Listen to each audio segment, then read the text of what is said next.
we got? Sweet.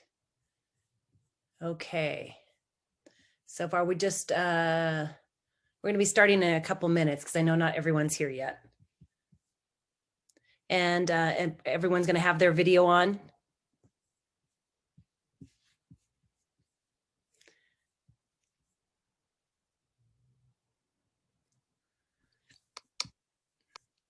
Wonderful. Hello. Great. Oops. Chris's video went off again, probably because he's in the car, I think.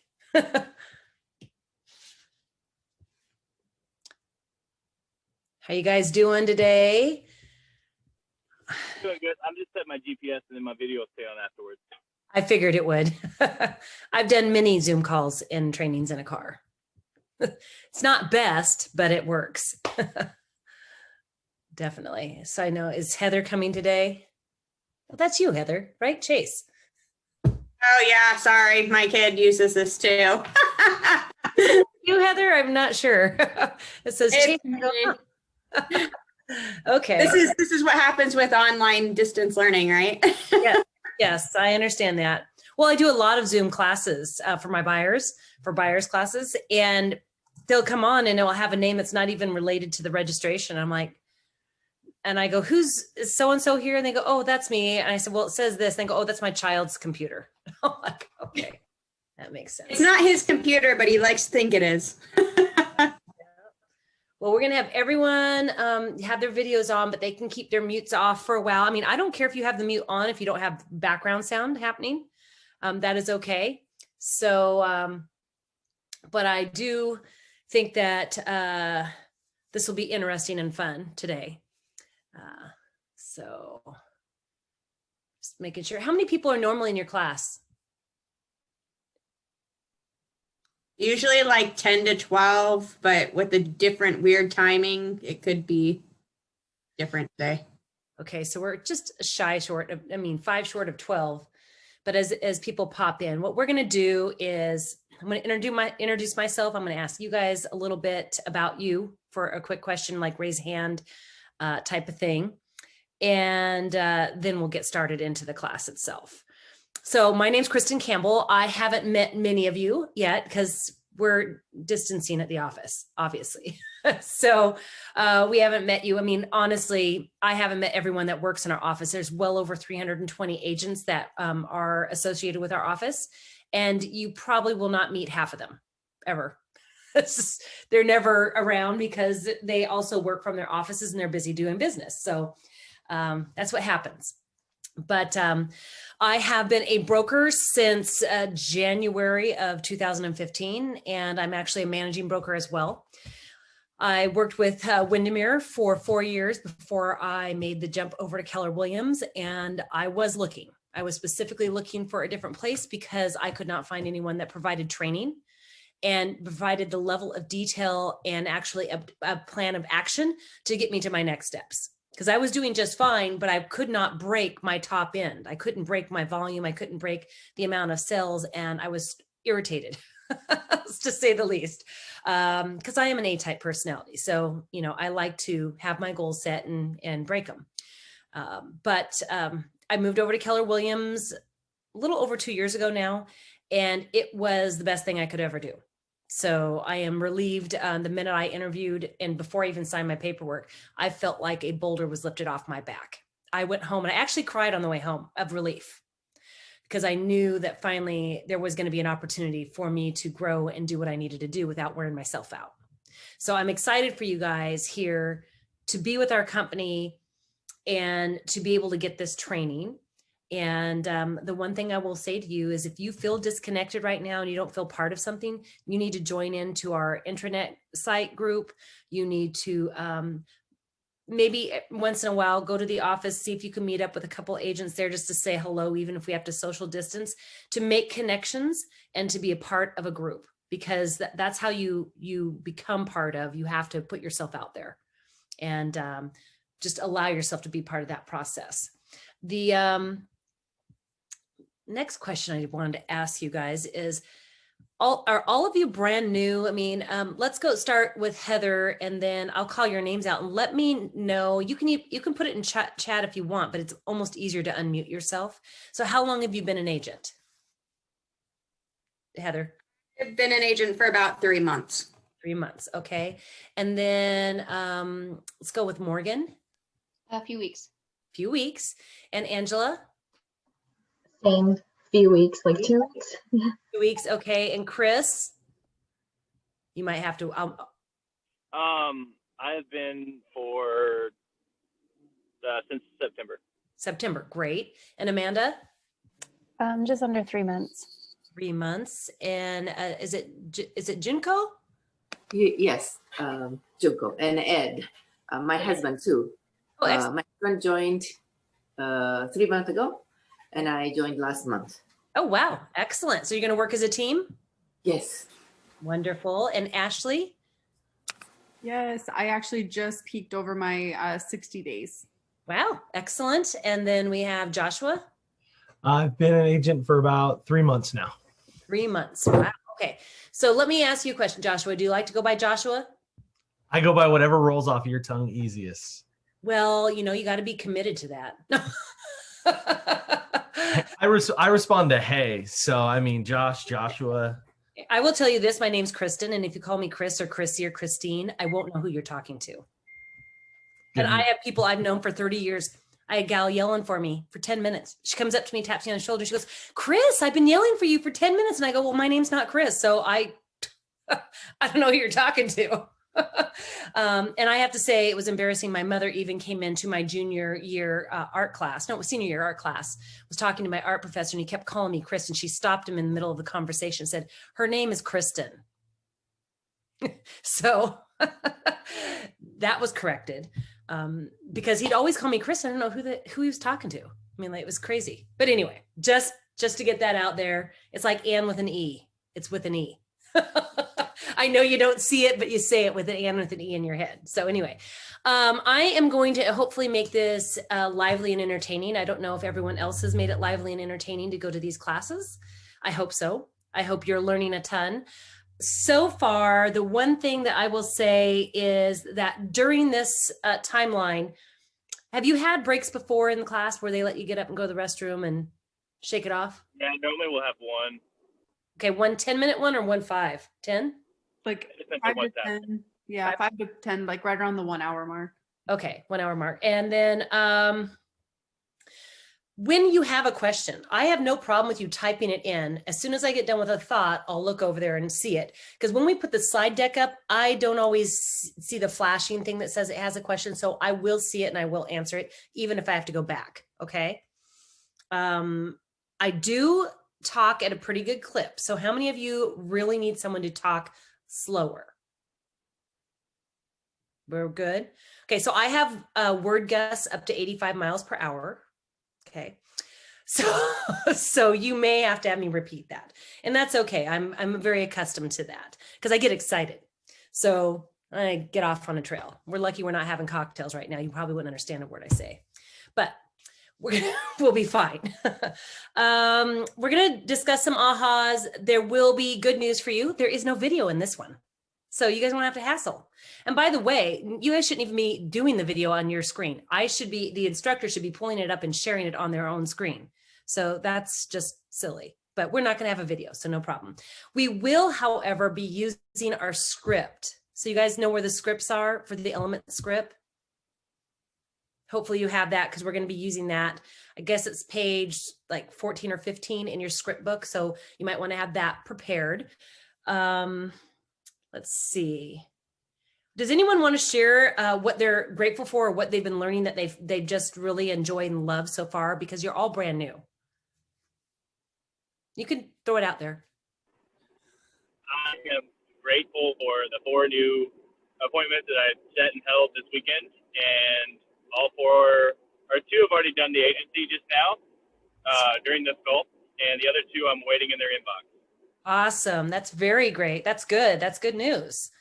I wish I was brand new because there's always fresh meat. No, I'm sorry, fresh, lovely clients. They're not meat, by the way. Sorry about that. They're lovely because they're almost all my friends and family. But when you're new, you guys have got a plethora of people. Anyone else want to share?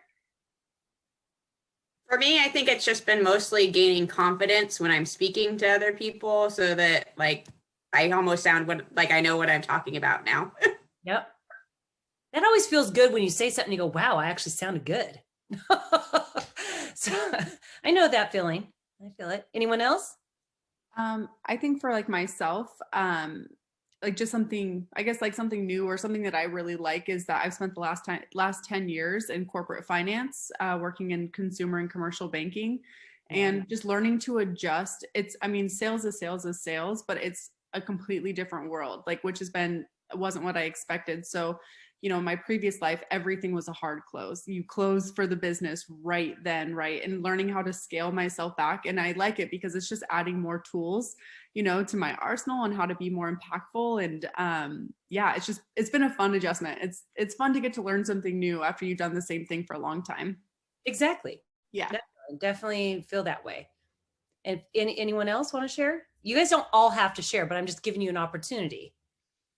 It loosens up the vocal cords so that when you get ready to make your phone calls. Guys, nobody? Okay, that's all right. We're going to move forward. I'm excited for you, Chris, because getting those buyer appointments in and getting those consultations done and setting those expectations are really going to be crucial. When we go into this class, by the way, this is the first time I've taught this new format.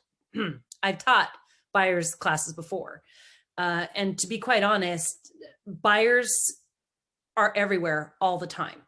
I mean, I have to literally set my mind to say that I don't want any more buyers. Otherwise, they continuously come at me. And it's like a constant. Okay. And you would think, oh, that's awesome. But sometimes it's exhausting. And especially in our market, the way it is right now, and some of my buyers are because I teach Washington State Housing Commission classes, they have very tight budgets and almost no money for like low appraisals and things. So it isn't always what it's cracked up to be. I mean, we've been in a seller's market for 6 years, and I have usually been like, yay, awesome. I'm glad to see you. It doesn't matter if you need closing costs. It doesn't matter if you have any money. I can get you in for less than $2,000. More than likely in 2 weeks, you'll be in contract.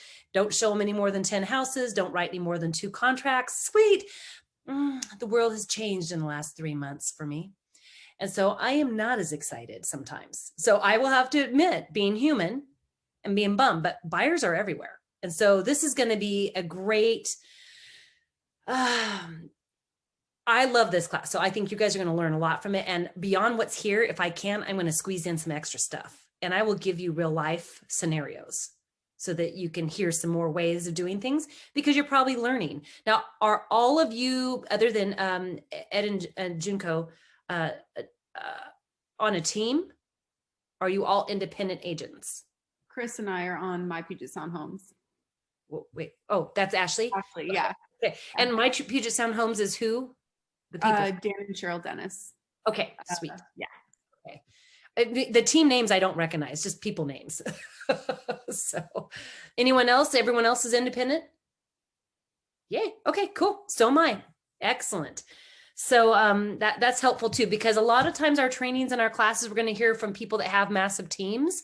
And I know as a newer agent that it might be a little frustrating because you don't have the same access to that many people. So you have to wrap your mind around it. You're going, I'm doing everything I possibly can, and I have no more time in my day. How am I supposed to do that? Right?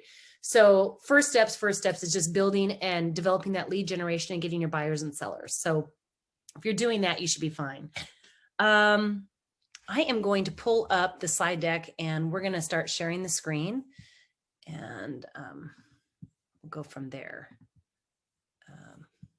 Gotta get back out of that slide. There we go. Now you guys can see it, right? Great, perfect. Do you see just the middle screen, or do you see all my slides on the side? The side. You do. Well, I wish I could see the notes. That would be helpful, but okay. We're going to go with it. So, be a button on there that says presenter's view. to the notes, but not the people you're presenting to. Wait, say that again. There should be something on there that says presenter's view, which should allow you to see the notes, but not everyone else. I don't know if that's presenter's view or not. I don't see it. It's all right. I have Okay. I have the paper. I'll have to figure that out later. Thank you. I've never figured this out. That's not my skill set. So we'll go forward. So first slide, yay. And this is, I believe in your book, is this page 5?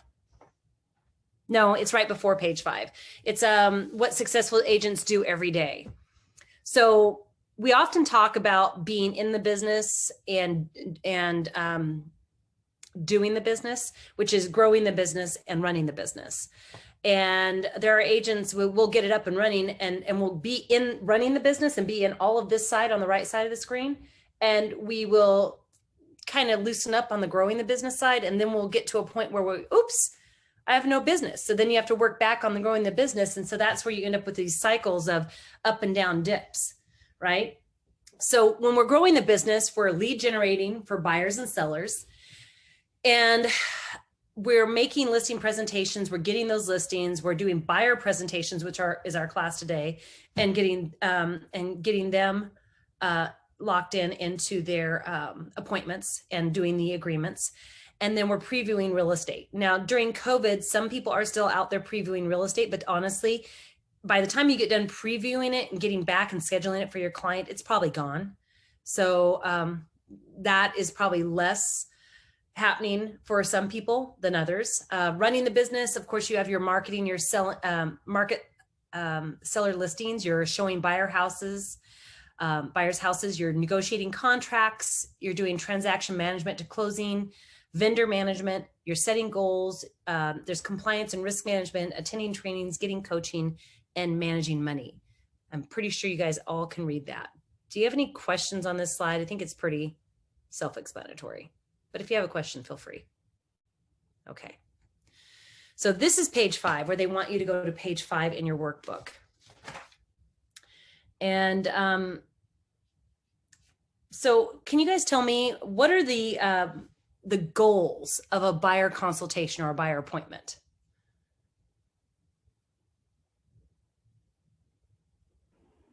Make Get sure agency. Wait, say that again. I was saying make sure you're on the same page and then to get them to sign a buyer's agreement. Okay, that's correct. That's part of it. Anyone else? To figure out what all they want in their new home and their timeline and everything about, their home buying process that you need to know to get them through it. Right. Yes, that's definitely a good part of it as well. Anyone else? Okay.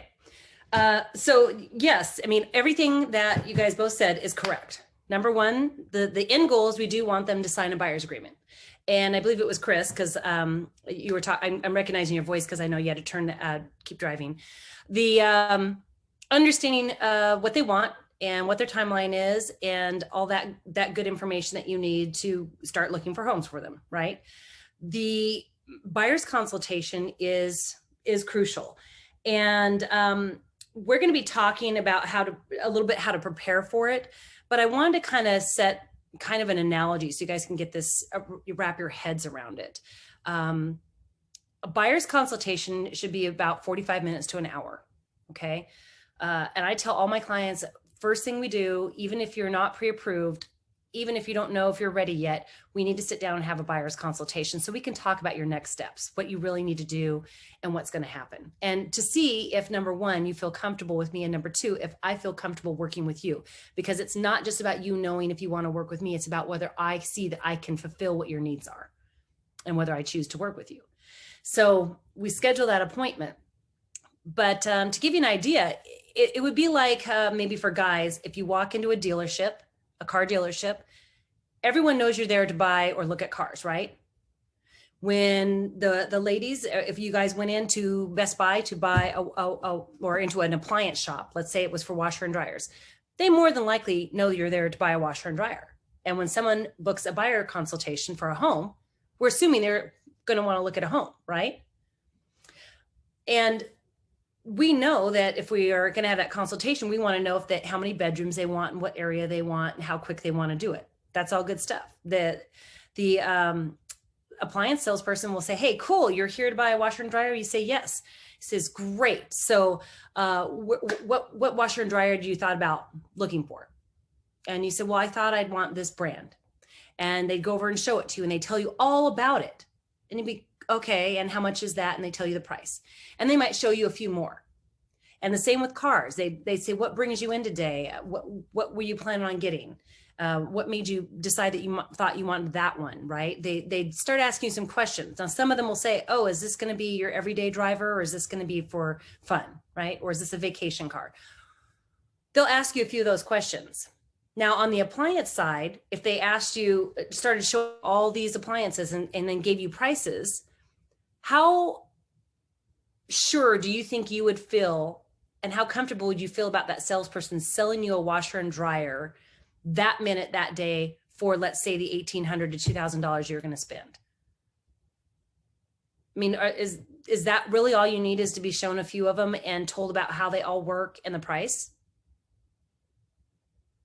Anyone? Is that how you'd buy a washer and dryer?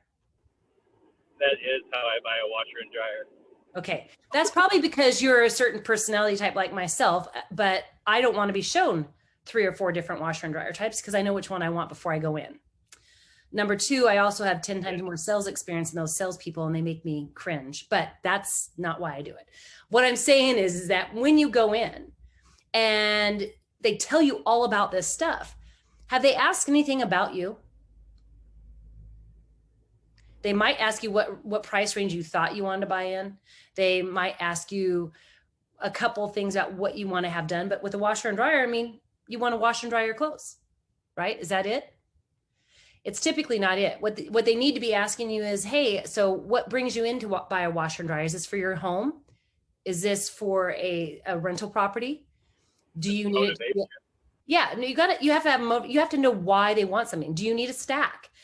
Do you need a full-size stack? Is there enough room for a full-size stack, or do you need a smaller stack? Is this going to be, you're going to need to wash a lot of duvets and large comforters in this, and have it maybe have a more industrial strength motor or drum? Or is this something where you're just going to be doing a lot of like linens and regular clothes washing? And you might be a professional where you have a lot of linen and silks and things, and maybe you need one of those steam, those new fancy ones with the steam in it. But if they don't ask you the questions, they're never going to find out the answer. And same with cars. Do you need an all-wheel drive? Is this going to be driven over the mountains? How far are you going to drive? Is gas mileage going to be important to you, right? Do you want to have a sunroof? Do you need to have hands-free open and shut? You know, all this stuff. Do you want a bun warmer? Do you want a hand warmer? For Pete's sake. I mean, even Toyota doesn't even have a bun warmer or a hand warmer, even though it's a great car. But anyway, what I'm saying is you have to ask questions to know what they really want. So when you're booking a buyer consultation, not only are you finding out whether you guys are going to work well together and communicate together, but I always tell them the buyer's consultation isn't just for me to find out what type of a house or where you want to be and what your range potentially is. But it's about me to understand who you are and what your lifestyle is like and what your goals are, so that we can find you the best home to live your best life in. Okay. And so when you're having that buyer's consultation, you're going to be asking them more questions. So you're going to need to prepare for that buyer's consultation, and you're going to want to accomplish the goal of finding out what their values are, what their needs are, what their wants are, right? We know that's going to be in there. You're going to be delivering also your value proposition, like who you are, what the value is of working with you. And your goal, final goal, is to get the buyer agreement signed, right? So you have those 3 primary goals. So interesting. Interesting. It says to have you guys, I like this, Participate by offering ideas and steer the conversation toward using the buyer lead sheet to prepare the buyer presentation and practice closing scripts. Now, have you guys looked through the buyer lead sheet? And what does that buyer lead sheet look like to you? Is it asking them questions? Because I have my own way of doing things, but I haven't memorized, so I don't use that buyer lead sheet anymore. Well, I never had one because I've been doing it long enough, but what does it look like? Is it asking who their names, address, phone number, email? Is that what it has on there? I think, yeah, ours has or for our team, it has like pretty much LP Mama is on there. The majority of it is off location, price, motivation, mortgage versus cash, all that stuff. Great. It's the majority of it's pretty much, yeah, that's where it's pulled from. Okay. Anyone else want to share? Are they using that lead sheet right now, or have they you guys looked at it? Yeah, I've looked at it. You haven't looked at it? No, I have. What do you think? What does it have on there? It's got stuff like, are you renting or leasing? Do you own a home? Have you been working with a lender? Are you going to be cash or mortgage? Let me know when you have time to sit down and. Interesting. Okay. So those are all important questions. So they are all written out there in a row for you to have them. And so for all of you, you can use the buyer lead sheet because that's going to be helpful to keep you on track. There may be things that I say today that you might want to write to the side and fit into that conversation on your lead sheet. Because part of the goal of having that buyer's consultation, I like it to be professional. I like them to gain what my value is from it, and I'm gathering information from them, but I want it to feel like a warm, getting to know you kind of like we're having coffee in person kind of conversation. Right? Like I've known them kind of forever, but I am being very professional, but I want them to feel like I'm open to them. Does that make sense? Just like when I'm talking to you guys right now, I don't know you. And do you feel fairly comfortable? Like I'm talking to you as if I've already kind of hung out with you before and I'm just getting to know you a little bit better, that type of thing. That's kind of the feeling, because you want them to be relaxed enough to share information, because they're new buyers. If they're new buyers, they don't really know anything other than, yeah, we'd like a house or a condo, maybe 2 bedrooms, garage, no garage, stainless steel appliances. They may have some things that they like, but they also don't know specific things they should ask you. And your goal is to be able to walk them through how that process is going to look. And that helps with your value proposition because you know what you're talking about, right? So generally, you're going to get someone that you talk to that might be a buyer, and you're definitely going to put them into your lead list as a funnel. And I've talked with Heather quite a bit about this. When you're talking to someone and they say, well, they have some things to fix on their credit, or they're not quite ready yet, or, we're going to wait for 6 months. Those people right off the bat, you can say, oh, well, I completely understand that, but have you talked to a lender? Well, no, I haven't. I still have to work to do. Well, I always ask, well, how do you know how much work you have to do if you haven't talked to a lender? Now, lenders can help them increase their credit scores pretty quickly if there's simple things that they can do, right? And I said, it's free to talk to them, free to do the application, and you'll get a really good idea. And what I'm finding is 80% of the people are able to buy right now. They don't have anything else they have to do. And with the rates being as low as they are right now, it's the best time to start looking into homes. So what that does is it gets you one step forward to saying, hey, I think you should be contacting this person. Why don't you give them a call and fill out the application in the next 3 days? And let's schedule a buyer consultation for next week so we can just have a conversation around what your goals are and what you're looking at. And by then we'll know whether you have work to do or if you can get started right away. So what we do is you're setting it up so that you're actually getting that buyer consultation set up within 3 to 5 days of that conversation. And you do follow up with them and check to see if they've had an opportunity to talk to the lender and fill out the application, and you call your lender and talk to them. Have they done it? What do you think? What does it look like so far just on first glance? That gives you an opportunity to know and be prepared for your buyer consultation, right? Everyone's super quiet. Does anyone have any questions on what I just said of moving them from just a lead into that buyer kind of process? No, it's all quiet. Nope, no question. Okay. So besides Chris and Heather, do any of you have any potential buyers you've already started talking to? Yes. Yes. Yeah. Okay. And was it yes, Joshua, right? Yeah. So can you share a moment about where you're at with that buyer? What was that conversation and where you stand with that buyer right now? They've kind of told me where they're at as far as like, they've got a lender that they've talked to. They've told me all the specifics of what they want.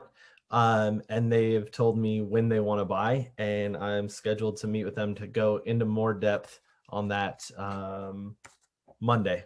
So Okay. a week from today. Great. And what's that timeline look like for them? They're kind of anytime, but not sooner than a couple weeks before they are like actively ready to go, like look at a house. So. Okay. Is that because of a lease or? No. So they live in California and they're going to be moving up here, and they're just looking for a home that they can live in half the year. So if it takes them 6-9 months, they have a place that they live. This is going to be a second home. So. Great. That's good. That's good. Well, and so you see why I was asking the questions. And that's kind of the same type of questions that you guys would ask if someone gives you a timeline. You'd want to ask them a little bit more about that timeline. Well, what is keeping you, or why do you want to start on that date? And so you want to be making sure you're always asking clarifying questions to get your buyer to move forward. Who was the next person that said they had a buyer currently? Ashley. Ashley. So do you want to tell me a little bit about where your buyer's at in that conversation? Sure. Yeah, I have a few. One gal that I've been working with the longest, she's actually looking for a piece of land. She wants to do a build in the future. Where we're at in that process is she like has her heart set on like the Renton, Issaquah, like Sammamish area, but like the city of Sammamish is completely shut down right now. So like you can't even start the process of like a feasibility test or a perk test. But we have looked at some parcels of land. I've been really fortunate with our team. We have a lot of connects with some really great builders. So I've been able actually to start that part of the conversation, even though we're not there yet. That way she's, getting to build rapport and learn who her new next step vendors are going to be. But I have some other clients that are truly first time home buyers. So those were really great conversations. And I felt like that was probably the most impactful for me to learn and grow into, because I'm having to educate every minor detail of the home buying process. Right. And it's truly an inventory thing for those other buyers, is their price range and the competition. They don't have a ton of cash to put up. And so they're just waiting for the right inventory. Right. Most of us are in that same situation. So all three of your buyers have a buyer's agreement signed? Yes. Excellent. Yeah. Good. And here's one thing we'll get farther into it. And there's different ways you can explain this to people. When I first heard about a buyer's agreement 6 years ago, I thought it was a great idea, but I found myself struggling to bring it up and getting it signed. And people were like, why would I sign that? And you have to wrap your mind around it and change the conversation on that, the way you present a buyer's agreement. And I teach it, and I tell people all the time, hey, when we sit down and have a buyer's consultation and I find out about your wants and needs and who you are, and you learn about me and how I do business, and we decide then if we want to continue working together, then per our compliance, we're going to be doing a buyer's agreement as well. And you'll also be getting a law of agency to understand my role as your fiduciary, as your buyer's agent. And then I'll explain a little bit more about that buyer's agency at our consultation. And it's just a fact, right? It's just what we do. So 100% everyone I do signs one. I have people that just had a consultation at the end of December. They signed it. They weren't done getting their approval. And we found out that he has such a new job. He has to wait until April before we can start looking. So I'll have to have them re-sign it, because it's good for 4 months if you don't fill in the blank, right? So Can I ask a question? Yes. Yeah, so thanks. This is Ed. Hey, so I was wondering about that. A couple things. So on the buyer's agreement, so I've had a couple of friends come through, and I've started looking for them and doing consults with them and things. And when you know the person, kind of is it still that I guess just necessary, or is it not? I mean, is it? I guess the part I had trouble with on the buyer's agreement was essentially on the terms. So since the seller's paying commission, it has a term there for paying. Essentially, there's the period, right? For, like you said, 4 months if it's left blank. Then And there's also exclusive agreement, and it says what's your fee. correct. And so what do you normally put in there? Do you normally, it's like 3% or whatever that split might be? I'll explain this. So I'm going to actually show that to you, but I'm going to cover this for you. I'll say one thing now, and then we'll recover it again. Number one, a buyer's agency agreement protects you and your time. It shows that you're a professional and that you have a process. And I do this with my family members. I do it with my friends. Huge portion of my business is all referral based. People from high school are using me all over the place. And it doesn't matter if I know them or if they're my best friend. In fact, I did my son, and my son signed a buyer's agency agreement. Yeah. So it is a fact. Everyone who sits down with me in a buyer's consultation, number one, they're 100% going to sign a buyer's agreement, and they're working with me. So anytime I'm scheduling a buyer's appointment, I can guarantee you I will be working with them. Number one, you can feel my confidence in that, can't you?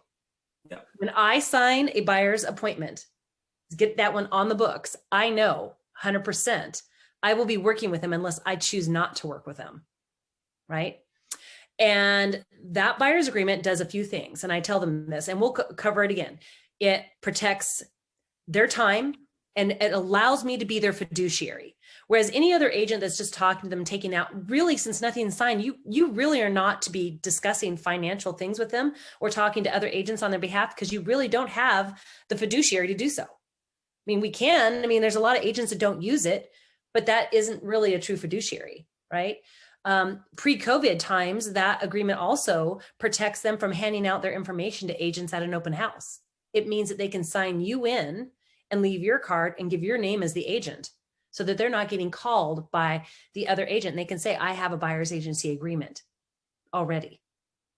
And it's unethical to infringe upon a buyer's agreement from another agent. Right. Okay.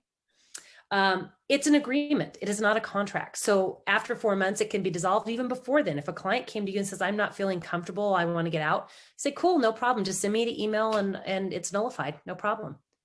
The issue is that if you've kept track of every house you've shown them, and they leave you, and then you find out later that they bought a house and it was the same house that you showed them with another agent the next month, then you technically, if you can prove it, you can go to your broker like John and say, hey, I showed him this house. This is the day I showed it. You can show it. If you logged in, you can go to the other agent and it will show that you logged in, and you can show that you booked it on your calendar, and you can show the old signed agency agreement, and you could potentially be getting the commission and the other agent wouldn't get it because it's yours. You're the procuring cause of that sale.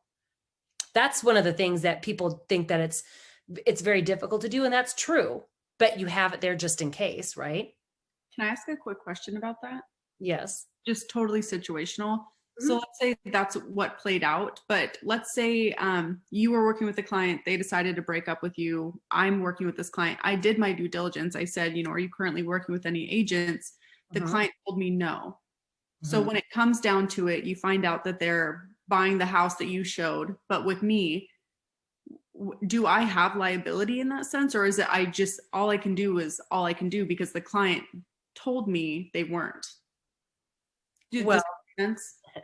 You can, if there should be a couple things when you say that, hey, sure, we can go see this house, or they say that they don't have a buyer's agreement with an agent. You can say, well, did you have a buyer's agreement in the past, and have you seen any houses with that agent, and were any of those the ones we're going to go see? Got you. Okay. I would really clarify that, because that's going to be the big protection right there. Okay, cool. So John, I asked that exact question to him in his forms class, and he said that if that happened, the buyer is now responsible to make sure both parties get paid. So the seller will pay one of the commissions. The buyer has to pay the other agent their commission. Yep. If they were the procuring cause and they signed on with another buyer agent afterwards. So that's what happens. That's true. But if the buyer doesn't know that, they still don't feel compelled to tell you. So maybe one of the questions is if you don't have a buyer's agency agreement, that is great. I'm happy to work with you and we can sign our buyer's agency. But I want to make sure you understand, if you have worked with someone in the past and had a buyer's agency and we go see a house that they've already shown you, then you might be culpable and responsible to pay one of those buyer's commissions at closing. So I want to make sure that we're not going to see any houses that you've already seen with a previous agent. Okay, so you might just really want to re-clarify that. Thank you, Chris, for telling me that. But we're going to move forward on this because we're not getting very far in this. So we're at create the presentation. The designs and commands give you 2 templates for a presentation. They're fully customizable and you can make it a value proposition. And it says, during this module, we're going to discuss the purpose of each section of the buyer's presentation. And there's added resources to help you with commands. Now, I have a quick question. Does anyone here already have their buyer's presentation prepared or done? No. Yes. Chris does. Okay. Nobody else. Ashley, does your team already have a buyer's presentation? Yeah, we that's like part of our training is we do a couple of mock and we like record ourselves and yeah. Okay. So I'm going to attempt to do this, but I will tell you right now, I have not used command to do my buyer's template, except for there is a portion in there that you can adjust that shows up on the KW app, and it will go over this. But there are buyer presentations in command, and I'm going to see if I can stop sharing and share again my command. It wasn't working earlier. I don't know if anyone else was on command today. I went in and it just was blank. Did anyone else notice that? Nobody else notice that? Okay, let's see. I'm going to try to go in. Great. Okay, perfect. Looks like it's up. We'll try it. Okay. So we'll see what it says. So it's saying that the buyer's presentation, it says here, review of the article. So you can do a buyer's presentation by going to designs. Which one of these is designs? Is it this one? Okay. And there is social and print. It's probably under print, isn't it? And then down over here, there's a button that says, do you see why I'm clicking on this plus sign? We'll just go in here and try print again. We'll see if it's got it. Nobody's tried this, have you? Have you guys tried this? No, we used me and Ashley both used the one our team provided. Okay. Good news. That's always best. But let's see. Buyer. Oh, look at under buyer. Hot diggity dog. Look at this. I haven't done it before. Buyer presentations. And there are these buyer presentations and you can download them and then work on them, right? Or open them up and work on them. Now, I don't want to download this because I don't know what I'm doing. Okay. And until you sit down to play with it, you won't know what you're doing. And that's going to develop a buyer presentation. If you ask other agents are willing to provide you with their buyer presentations. And you can use those as an idea of how to create yours off of it. But you typically just want to use a template that's easy. Did they say that we have access to any of the Scott Leroy marketing materials? Have you guys heard that? I heard that we do. And then there's also a good chunk that we have at like a significant discount as well, like through KW. Yes. So I would highly suggest this. Go to the Scott Leroy marketing site, log in, and go to the free section. Okay. There should be free buyer and seller presentations. And I used one of those to download my template and I like it. I mean, I sent it to Heather. I don't know if Heather thinks it was attractive. I mean, what do you think? It looked good to me. See, and to be honest, you guys, because I do so many people that I know, I don't even send them the buyer's presentation anymore. But if they're people I don't know, I will pre-send it as a PDF or print it off if I'm going to physically see them and do an in-person presentation of someone I maybe don't know as well. I will do that. I will print it off, bind it, and it will be on nice quality, high shine paper, and it will be bound or spiral bound. It'll look nice. So I highly suggest you doing it. And the reason we suggest using a template is because the words are kind of already there. All you have to do is kind of plop in your bio, put in your picture, put your phone number and email in, pull in our KW logo, unless you have your team one to use. It's really simple to fix and do. And it doesn't have to be big and complicated. Okay. I mean, honestly, I have one page that says we take professional photos, and it's a pretty picture. It says professional photography, and that's all that's on that page. And my phone number and stuff's at the bottom. It's not like I'm getting overly complicated on this process. And I don't want you guys to get hung up on the buyer presentation. The best thing that you can do is have an outline of what you need to go through on a buyer's presentation and all those questions from your buyer lead form, and you should be just fine. But it's nice to have a buyer presentation in your back pocket when you need it, okay? So don't make that a priority. Priority is talking to people and getting those things scheduled, but you can still do a buyer consultation without a buyer. I mean, I don't even share on my screens when I do a buyer consultation. The only thing I ever share with them is the buyer's agreement and the law of agency so they can see what I'm talking about. Okay. But everyone's going to be a little different. And if you have a team that has a process, that's the one you're going to use. So again, in Command, where I showed you, you went into the designs, you click print, you click the little plus sign, and then it takes you in here, and then you click buyer and then buyer presentation. You can download these and look at them and see what's best. Okay. Anyone have questions on where to find it? Okay. So there's different sections of the buyer presentation, and are you guys on page, is it on page 8? Are you guys on page 8?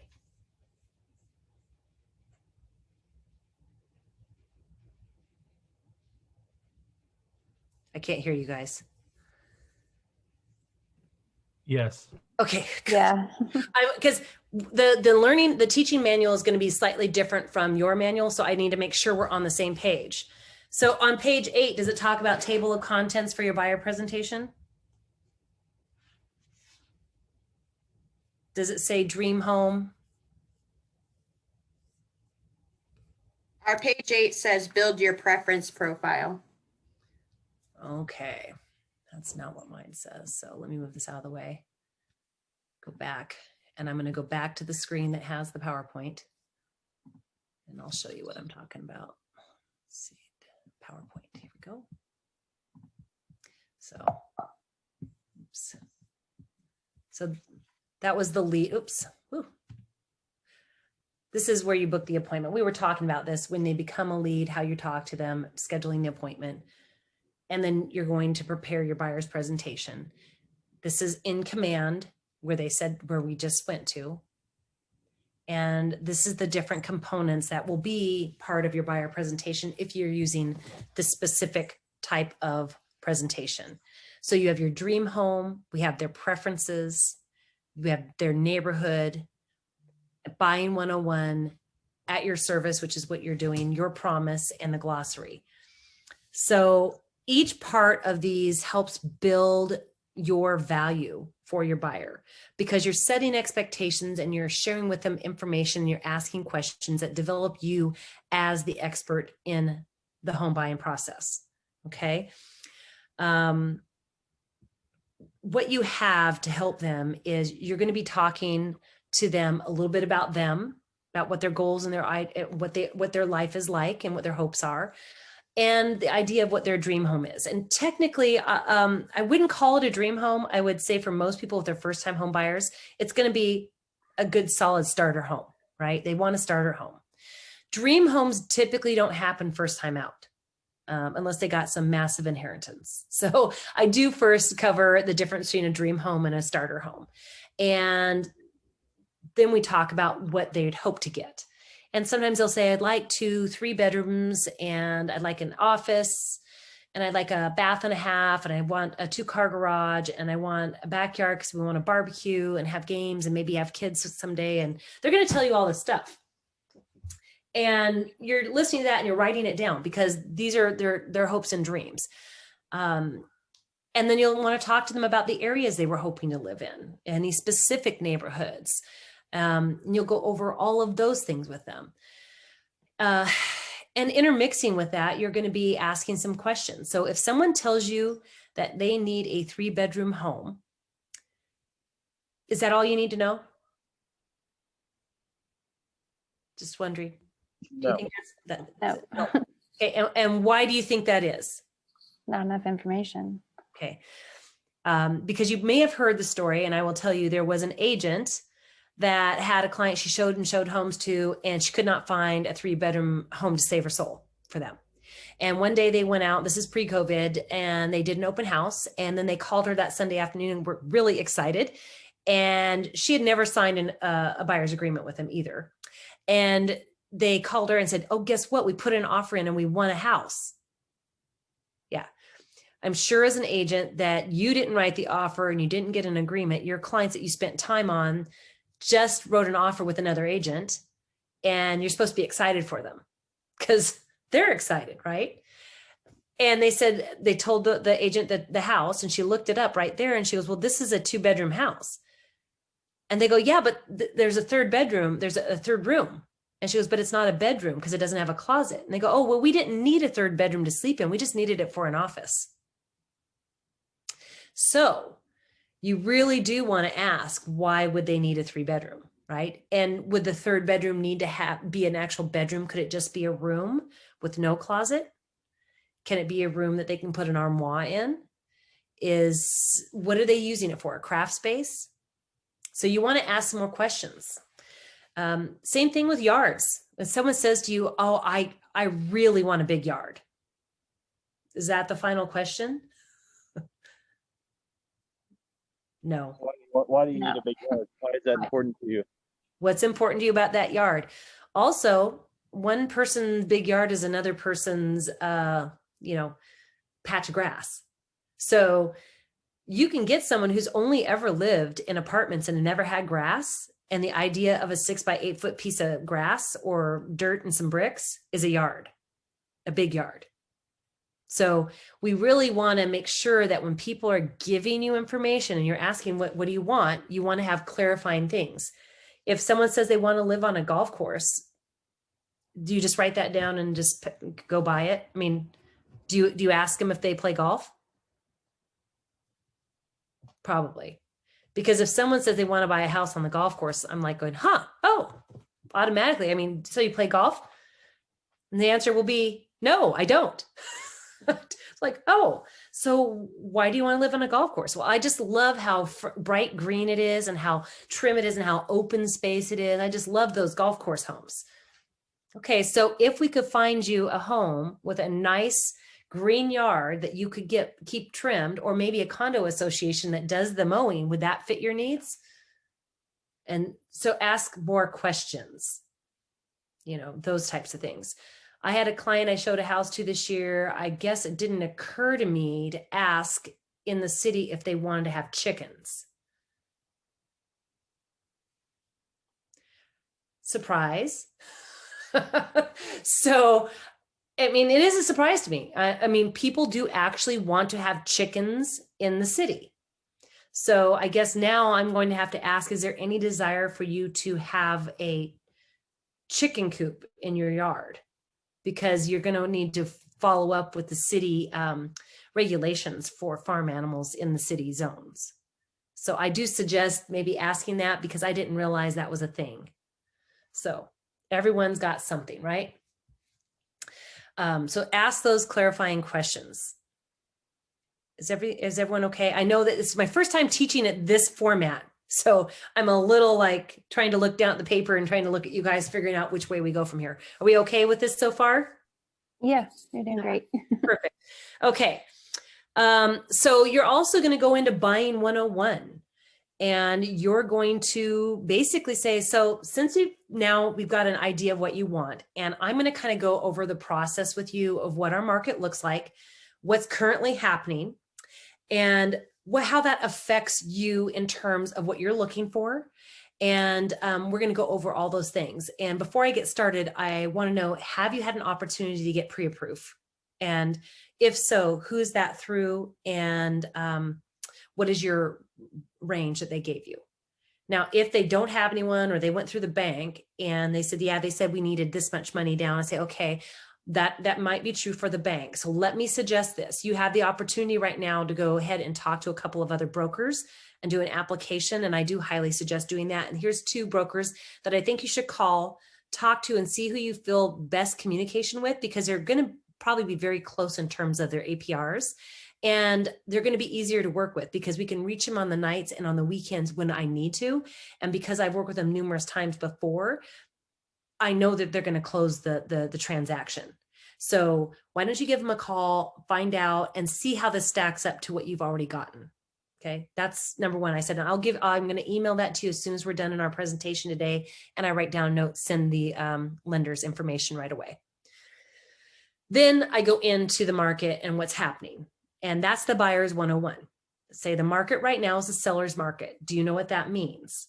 And also obviously before that, you're going to ask if they've ever bought or sold a home before, because sometimes I'll get couples where the one of them has never bought a home before, but someone has bought one before and doesn't have one anymore because they got a divorce. So you want to kind of know where their levels of understanding are at for the process, even if it was a long time ago. And you just go into that process of talking about, this is a seller's market. Seller's market typically means we have less than 3 months worth of inventory for all the buyers. But right now we're in an extreme seller's market. It is one of those that I will say is somewhat of a challenge, but we are getting people into homes. It just might take longer. And typically I would say that we would see no more than 10 homes and get an offer in and never have to write more than 2 or 3 offers. But right now we're seeing multiple offer scenarios, and everyone is going in at the top of their range. And there are some other things that we need to talk about, what's happening and what you can or should be able to do, but what's happening to win those. And I want to make sure that you're well attuned to what those things mean. So you're just going to go in and you're going to go over all the little nuances, and it doesn't take that long to go over and say, and so when you said you wanted a 3-bedroom, 1.5 bath home with a garage at your price range of $325, and you want to live in Tacoma or you want to live in Kent, say that is going to be an interesting challenge because you're an FHA loan. And we have to make sure that the paint's not peeling, that the roof is still quality, and that the things are functioning. It can be an aesthetic fixer-upper, but it can't be to the point where the FHA loan appraiser won't appraise it. Okay, so we have that one thing going for us that we're going to look at. And many homes built in that time period where they're 3-bedroom ramblers are not all going to have 1.5 bath. It might just be 1 main bath, and they're usually a carport, not a garage. So it just will really depend from area to area and place to place what we're going to see. But as we go along, I'm going to help remind you of what we're looking at when we're going forward. Okay, so you're going to be doing a little of this. You see how I'm using different words. Everyone's teams are going to have different words they use. You're going to have scripts that you might use. But as you do this more often, you're going to get more comfortable with your words. Does anyone have any questions on what I'm saying so far? Okay, I will say this. It is probably beneficial to you guys to go to a couple of different buyer classes just to listen to the agents, or do a buyer consultation with one of your other buyer agents. Do you know what I'm saying? Ask them to take the time, an hour. If you're on a team, ask another buyer agent that's been doing this a while to sit down and you pretend to be the buyer, and you can have that conversation.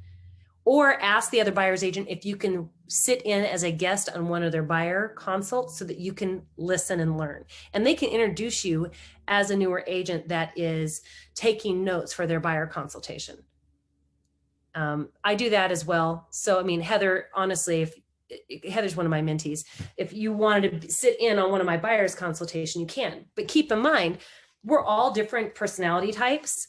So what you're, I think, probably trying to do is listen to the phrasing, listen to the words, listen to see where they started and how they take the client through the process, what they're talking about, how they go back in and reinforce information and set up expectations, so that when you get done, you can take those words and things and think, practice it and be able to do that so that you feel comfortable about that flow and process for yourself, hitting the points of this table of contents. I'm from the old school where we used to practice talking in the mirror, like presenting to ourselves in the mirror. Have any of you guys ever done that? No? So I got to tell you, back when I was 21 and I started out into a direct salesness, I practiced my scripts. I practiced every potential question they might have and how I would respond to that. And what I was doing was I was looking in the mirror, speaking to myself, remembering to have a smile, answering my question and providing them with the information and responding until I felt like the answer I gave was a good answer. Does that make sense? So it's a technique. If I was also in a business to business sales, and they'd also have us put a mirror on top of our laptop or a computer, because if you're not seeing someone face to face, you want to sound happy and smiley. So you will have yourself on the phone when you're talking to clients and put a mirror up so that you can see yourself talking and remember to smile, because you can hear it coming out of the voice. Okay. There's lots of things like that that are going to help you when you're doing these buyer's consultations.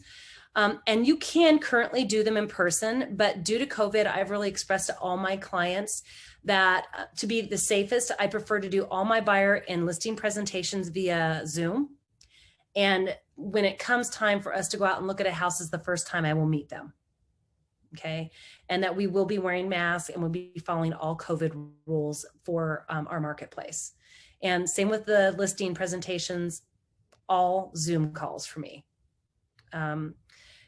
And I'm a very social person, so it isn't easy, but I feel more comfortable giving my clients the satisfaction, know that they're safe. Okay. So as you go through that buying 101 process, then you're moving into what your service is.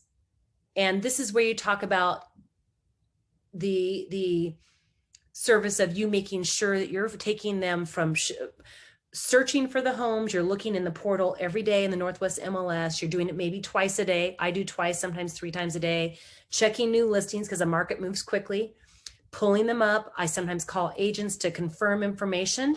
I call the lender sometimes to make sure that it fits within their loan type and that these numbers are just right. Because if it's a condo, the HOAs can really throw them out of their DTI. I'm doing all this work before I even call my client. I mean, they may have hearted it, maybe not. I'm doing it all before I even text them or call them and say, hey, I think we need to go and see this tonight. Do you have time? Can we do this tomorrow at 2:00? Do you have your lunch off? We need to go. And then we go and we look and we have that conversation again. Okay, what do you guys think about this home? Does this seem like something you want? No, the rooms are really way too small. And I go, okay, I get that. But it does have the basis for what you want. And I go, yeah, but it's just in the wrong spot. Okay, great. I totally understand that. Or as right now, I'm getting every client, every time I show a house, let's put an offer in. Let's put an offer in. Putting an offer in every other hour. No, just okay. That's a little, hyperbole, but it feels like it because it's constant. So I'm always doing a new offer, and you just reiterate with them, okay, are we going in at this point like we did last time? Because that's the strongest point to be in. Yes. What are we doing here? You tell me. What kind of earnest money? Are we doing a 22 AD? Are we waiving anything? Are we waiving the Form 17? What do you think about your inspection? I highly encourage you to have an inspection, but 90% of the people are waiving their inspection. But I know you need your inspection for your loan type, but that is something, because this house looks really great, that you can take a risk on, but that's really up to you because I can't tell you to do that. Right? I really prefer people to have inspections. So you're having these conversations and then they'll tell you what they want. You're talking about how after you get into contract that you're managing their transaction, that you'll be in contact with them weekly, even though you won't be showing homes. You'll be checking in with escrow weekly. You're going to be checking with the lender weekly, checking to see where you're at. There's a variety of things that you're doing to keep everyone on track. You're going to tell them that you'll let them know when the appraisal's about due and ready to come in. You're going to be walking them through those steps and you're going to be in contact with them, and that they never have to worry. They can just text you or call you or email, and you're going to get right back to them on that information. Because if you can take care of them to the level where they don't have to be asking you questions very often, they feel at ease and they feel like the experience has been smooth, they're just really going to be delighted and happy. I've had people say, oh my goodness, I've heard this was going to be horrible, but it was the easiest thing I've ever done, right? After they get in contract. Right now, this is not the easiest market that they've ever done. So, and you'll be giving them your promise. This is what I promise to do. The law of agency states that I'm going to providing you with honesty and truth and giving you this information. And here, this is what I'm doing for you. Okay. And at this point near the end, after we've talked about this and set the expectations, this is when I say, so how do you feel so far about how I'm communicating with you? And are you understanding everything I've said? They said, and they'll tell me they feel good, they like it. I said, so are you feeling comfortable with how I communicate and feel comfortable about working with me going forward? If they say yes, I'll go, great. So I'm going to go ahead and prepare the buyer's agreement and the law of agency, and I'm going to send that as soon as we get off. And I just want you to sign it. It's also going to be how you're going to be signing all your contracts going forward. So I want to make sure you're comfortable with that process. And they go, oh, okay. And I said, so before we get off the phone, I want to make sure that I have both of your emails correct. How do you want your name on the legal contract? Do you want your middle initial or full middle name? So get both of their names if they're both going to be on the title. Someone will say, well, I'm just going to be the one on the loan. I go, that's okay, but you both can be on title. So do you both want to be on the contract? So we will do that, right? I'll get their phone numbers, and then I let them know I'm going to put you on a group text so that we're all on the same page and nobody's missing out any information. And I get their address, and I say, okay, great. I'm also going to be, after I send you these documents and you're signing them, I'm going to set you up on the Northwest MLS portal, and you'll be seeing that come in as an email as well. And it's just going to start right now showing you some things on our guesstimated average, because let's say this client didn't get their pre-approval yet. And I said, so this is just a guesstimation. It allows you to collect things that you like and make notes so that I can look at it and see where you're going in your brain with what you like. But as soon as we get your pre-approval, we can update this portal to a more appropriate range. And then we will start looking as soon as we have that pre-approval. But until then, we're just looking online. And everyone's okay. So great. I'm excited for you. I'll be talking to you later, and I'll touch base with you in the next 2 to 3 days when the lender gets your final approval done. Yay. So that's kind of how that process works.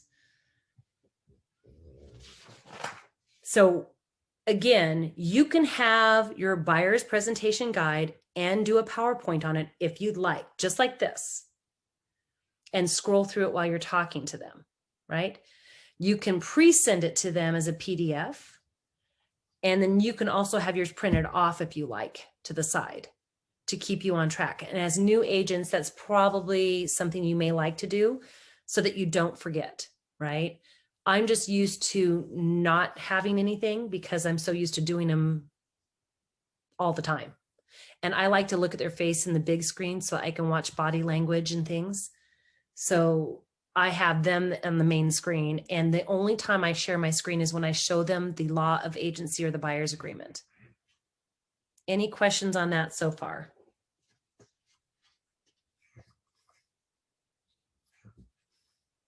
Does anyone have, I mean, because a couple of you have already signed buyer's agreements. Do any of you have anything that you do or that you like to share that you feel that you might do in terms of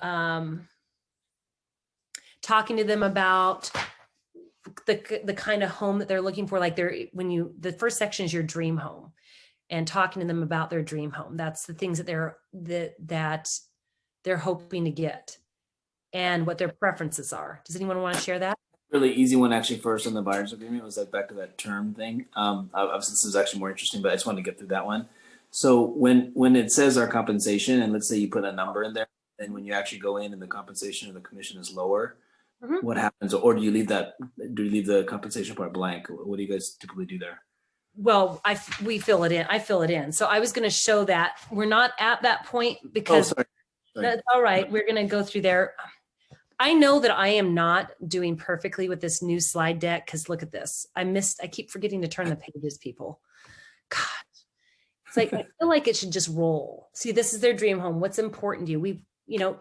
This is really good stuff. You do need to use it in your wish list, their neighborhood. Now there is insights you can use in the snapshots too, but I think that's kind of overwhelming, to be quite honest, in a buyer's presentation.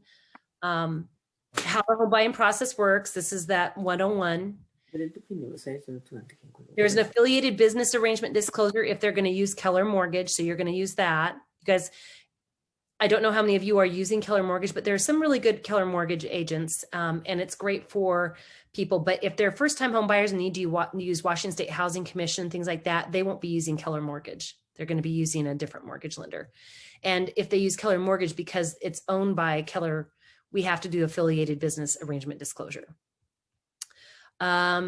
You can put in your expertise over here, but I am willing to bet that all of you might be uncomfortable sharing your numbers because you don't have any yet.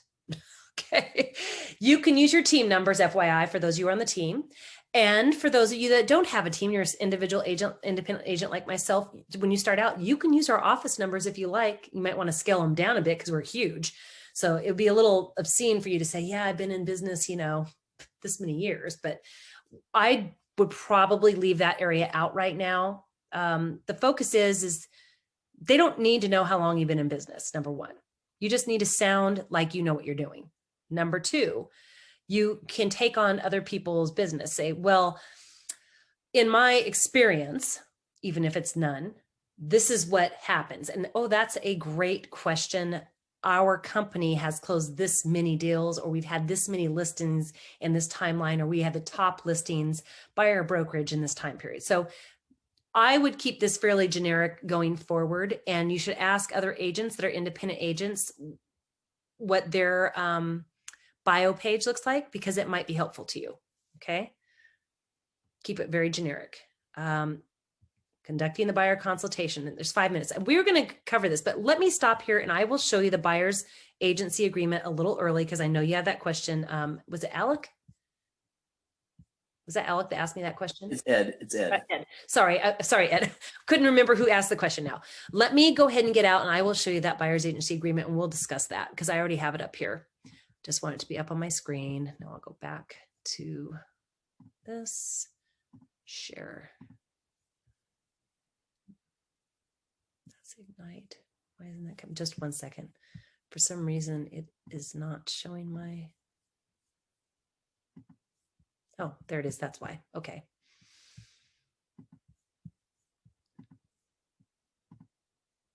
Guys, see it? Is it there? You see the buyer's agency? Yeah, we see it. Okay. So when I walk them through this, I say, so up here, this agency is going to be made today, January 25th, 2021. And it is between the firm technically, but you're appointing me. So it is Keller Williams Realty. Yes, Puget Sound. And it's between John Smith. Oops, back and spell your name right.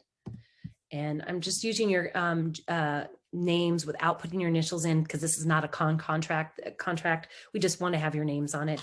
And this is the Angie Smith. Okay, and you're appointing me. Boy, I have this a little high on my keyboard. You're appointing me as your agent. And what that means is I become your fiduciary and I'm working for you. And I will also be sending you the law of agency that's going to go over my job role and what my responsibilities are. And it has some definitions in it. And we send it to you in digital format and you're initialing that you've received it. We are going to fill in here that the area that you'd like me to look in is Tacoma. Let's see, DuPont, Yelm, Olympia, Frederickson, and potentially Spanaway, and any other area requested. Okay, Now, this term is typically for 4 months. I'm just going to leave this blank here. Again, it's an agreement. And if for some reason you feel I'm not doing my best job and we have discussed that and I can't remediate that for you and you still want to leave, that's fine. We will cancel this contract. Just be aware that, and you as an agent can say this, just be aware that if you do go to another agent, let them know you were in an agreement and that we've seen some houses, because if you go back to a house that I showed you on, then technically that commission would be mine, and that would be a real bummer for your new agent. Just saying, you could say that if you really want to. You don't have to. I never say that, but you could. I just say that this is for the time. I say this is an exclusive agreement. Agents generally don't share clients, so I'm probably not going to work with someone that has 5 agents taking them out, showing them houses, because I have other clients that need my attention, and I really want people that want to work for me, and I want to dedicate my time to those people efficiently. So we're an exclusive agreement for this. My base fee is going to be 2.5%. And what this is stating here, if you look, and you don't fill this in at all, you guys, because John said if you fill this in, you're basically negating this whole contract. You're like superseding the words here, because the seller is typically 99% of the time paying the commission for the buyer's agent, which is me. And the average is 2.5% to 3%. Now, you will see some homes that may say 2%, 1.5%, or 0. And there might be some for sale by homeowners that will work with agents, but say that they're not going to pay. But we can add that in. The key thing here is to understand that you understand how we work. And as a buyer's agent, I'm going to be spending a lot of hours helping you find a home, looking for a home, because in this market, it is taking longer. So basically everything I'm doing for you, I'm not getting paid for until the very end. And usually it's by the seller. And as a buyer, I just want you to feel comfortable with it. The average price is 2.5% and that the sellers pay for it. Now, there will be some homes that we might see that you might like, and we have to have a discussion about that, because if you really love it, I want you to have it. But they're not going to be paying me very much for that. And as a team, I know that you would want me to be paid the appropriate amount for my work. And so this is just us agreeing that we're going to work our best to find homes that you love at 2.5% or more of the selling agent fee. And that way you won't have to pay a single thing to me, because technically this does state that the firm will be getting the funds from the seller and they will disperse that to me as the buyer's agent. And if it was actually less than this, it would mean that you would be paying that difference if it was 5%. But I don't want you to worry about that, because typically the homes that we're seeing are at 2.5% or higher. And we will have a discussion if they're less than that. But this agreement does also allow me, because we have it signed, to negotiate for my fee within the price of that contract if you're willing to do that. So if someone says that they're not offering a buyer's agency fee, I can write that into the contract if you would allow me. Or the same, if they were coming in at 2% or 1.5%, you want to write the contract, you can allow me to request that the sellers pay that difference. And they're like, oh, okay. So I never have an issue with this. And to be honest, since I've been using it in 6 years, I've never once not got paid 2.5% or more. Does that make sense? I think that probably you should just wrap that around your brain, that it's unlikely to ever see that. I did have to write a contract this year on a property where a seller was offering no buyer's commission. And the agent said just to write it in. So we did. And 6 other offers came in. They all wrote in their commission. One of them didn't. Either way, the seller refused all of them, which is weird because they were all well above asking, but he decided it wasn't high enough. So nobody won that house. Does anyone have a question on, again, Ed, does that make sense what I just said? It does. Thank you. Yeah, that's perfect. I didn't confuse you more? No, perfect. Not at all. Thank you. So basically, I just tell my clients, we're a team, and I know you'd want me to be paid. I'd want you to be paid. I know that you wouldn't want to work for 3 months with no pay. So we're going to work on this. And the average home is never less than 2.5%. So you will rarely bump into this, and we'll have a discussion if it comes up. The rest of this just goes into the understanding of what that this is being paid by the seller, an exclusive agreements, and what that means.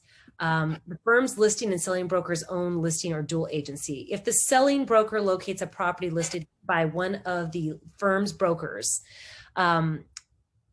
other than the listing broker, buyer consents to any supervising broker who also supervises the listing broker acting as a dual agent. So I believe what this is stating, it says if the selling broker, which is a buyer's broker, remember the most complicated part of this is that we're buyer's brokers, but on the contract, we're the selling broker. So if the selling broker locates a property listed by one of our firm's brokers, like you guys find your buyer the house I have listed, then we are now, the buyer has to consent to any of the supervision that happens to you by our designated brokers. They have to be okay with that because that designated broker is also my designated broker, right? So if there was actually a real legal issue at some point, you know, it's going to end up coming down to attorneys and everyone pays for their own attorneys, right? But they just have to know that we're from the same firm. And so there is dual agency in terms of the firm. So we're both from the same firm. We're dual agency that in that aspect because we share a supervisor. You just have to let your buyer know that. It's generally not a problem. Does that make sense? Yes, no. Nobody cares. Yes. Okay. So that's what I'm saying. And so that's key here because there's people get confused because there's dual agency as an agent listing and helping someone buy the same property. And then there's dual agency in terms of two agents working on a transaction in the same agency. Okay, so, but that's again about supervision. So we're not making any warranties or representations. The firm does not make warranties or representations regarding the value of any suitable property. We always recommend inspections, although in this market, I tell my clients the majority of people are waiving them on quality looking properties because that's how they're winning. And I understand your need and desire to have an inspection, but we'll cross that mountain and that bridge when we come to it, okay? But for right now, I just want you to understand that we don't recommend that. VA transactions due to VA regulations, VA finance transaction will be conditioned upon the full compensation being paid by the seller. So VA clients never have to pay for the buyer's agency fee, okay, period, ever. In fact, there is a VA disclosure clause that happens and everyone has to sign it. They're not required to do anything. By the way, they don't have to put down earnest money. They don't have to put down payment. They don't have to do any of that, none of it, right? And so everyone's like surprised. They're like, no, they have to put down earnest money. No, they don't. It's just that earnest money is skin in the game and everyone knows that. So if they have earnest money, that's fantastic. And it can go towards their closing costs, but they don't actually have to have closing costs. They can ask for that to be paid. But in this market, again, it's more of a challenge to get seller paid closing. So if they have their own, that's fantastic. And like I said, they don't have to do a 22 AD, but if they did, they have to supersede the amendment clause stating that they don't have to pay that because it technically supersedes it. But these are other things that we can ask John about, but typically that's what that means. And I actually did get a VA buyer into a property at the end of the year with zero money anywhere, zero. So it can happen, but I wouldn't count on it happening a lot. There's a no distressed home conveyance. Most first-time home buyers are not buying a distressed home because they generally don't have enough cash to play in that game. Everyone's gonna pay for their own attorney's fees, and that's what this is. That's how it's done. Of course, you fill out the bottom part. You sign your name there through the automated system, and you fill out this information, and they sign automated here. Anyone have questions on this? Buyer's agency? Nope. Okay. We're going to go back to the regular screen. So it's saying here that on our buyer's presentation, of course, that you conclude with that buyer's agency agreement. But I think, does anyone want to practice for 5 minutes on this? I don't see your faces right now. Did I forget to share again? That'd probably help. There we go. Does anyone want to practice or start, because honestly, a buyer's consultation is 45 minutes to an hour. We are not going to be able to do that with every single one of you. Does anyone have any questions on the buyer's presentation or consultation? No questions. I hope I'm doing an okay job, you guys. It's a little nerve-wracking that this presentation is so different from what I've done before. So You're killing it. thank you. I really want to hit the juicy parts because this paperwork is not, it's just like, going to school and learning in a book and then going out and doing it in the real world. The book is never right, except for that it shows a basic timeline and outline on this. But let's see, what time is it? We need to take a 10-minute break, and we're going to keep hitting this and go through it the best we can here. So I know that Chris is driving. Turn on some music, clear your brain. So it is 2:54. Let's do at 1:04. Is that 10 minutes? Right. Okay. Just shut off your video cams and mute yourself. You're good. All right. Okay.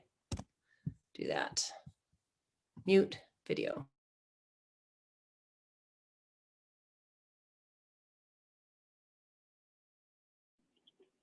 And in the meantime, we will hear songs by Chris. No, I'm just kidding.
Chris had an interesting view there for a second. What was it? Oh, You got some blue sky over there, Chris. oh yeah, yeah. I just Yes. I don't want people to see my boring background or my dirty house. So I fix it. I make sure that it has something that I'd like to look at if I was looking out. So Yeah. I figured the clouds are doing good. yeah. Yeah. A second about.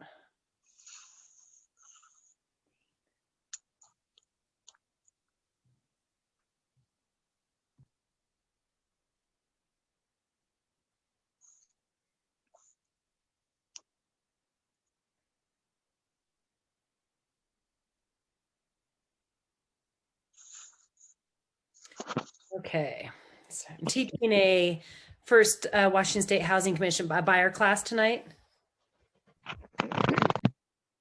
The DPA one.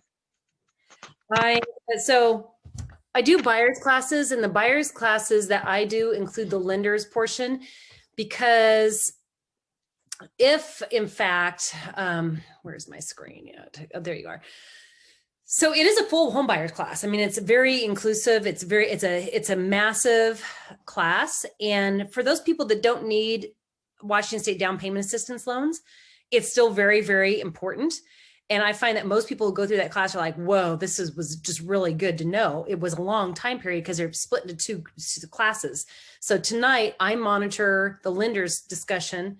And then on Wednesday, he monitors my portion of it. And at the end of that class, should the clients not have been pre-approved yet and find out that they need to use a Washington State down payment loan program, they will have already received their certificate, because that's a requirement for the loan. So it's best that they take it, and then if they find out they need to use a loan, they've got it, and it's good for 2 years, the certificate. So excellent class. It's free. They just need to register or let someone know they're doing. I teach twice a month. So I taught the 11th and the 13th, and then I'm teaching tonight and Wednesday. And then next month I'll have 2 more classes. And the next month I teach it all year round except December. I take time off. So and this is not just my people. It's listed on the Washington State Housing Commission website, and it's promoted by my lender and any of the agents in our office. If you have first-time home buyers, they can come to the class and I tell them what to expect in their buyer consultations. So I sure hope you guys are doing the buyer's consultations and getting your buyer's agreements and law of agency signed, because they're told to expect that in my classes. So I do have them, and if anyone wants to join in, you can ask me. My classes next month, I think, are on the I have to look at the dates again, the 8th and the 10th and the 23rd and the 22nd and 24th. And then February, strangely enough, the 8th and the 10th again, and the 22nd and the 24th. It's weird how that happened, but those are the dates. And so they can just email me to register, or they can go on Eventbrite and find it, or go on Washington State Housing Commission. But I have it also on my business page on Facebook, and they can click a link and pick a class. I haven't booked the whole months out. Right now I think I only have January listed, and I have to just go in and update for February as well. Okay, cool. We're ready to go again. Let's go here. So I did want to point out the script is in the Elements script book, and the one that you're going to want to focus on is on page 14. That is your script to schedule and prepare them for their buyer's consultation. So I do think, even though we're not going to go over this right now, I feel that this is not the easiest format to do this. I mean, I know we could do breakout rooms and all this, that, and the other thing, but that's complicated. And I want you to get the most out of this class, but I think your script time is going to be really crucial. So whether you use that script with another agent or another human, or do it to yourself in a mirror, you should practice those scripts. Okay. As long as you feel, you'll get them down. Like you said, I have my own script that's nothing like those, but it gets the point across. So everyone is going to be a little bit different there. We're going to go ahead and go back to the slide deck. And back to that, right. Okay, so this one is the role buyer representation agreement.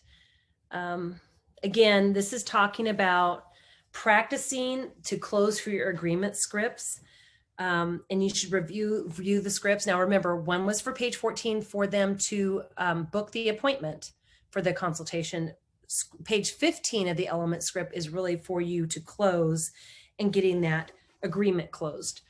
And it says that we have 10 minutes to practice this. So how many of you just listening to this conversation feel that it's going to be difficult for you to close on a presentation on the agreement? Does anyone feel like it's going to be challenging for them to close on a buyer's agreement, to get it signed? I haven't tried it yet, so I don't know. Definitely practice it. But I think what will happen, and what I'm trying to get across to you, is as you have a really good flow in your buyer's consultation and you're talking to them and you're getting to the end, and I know that, was it Ashley who worked in sales?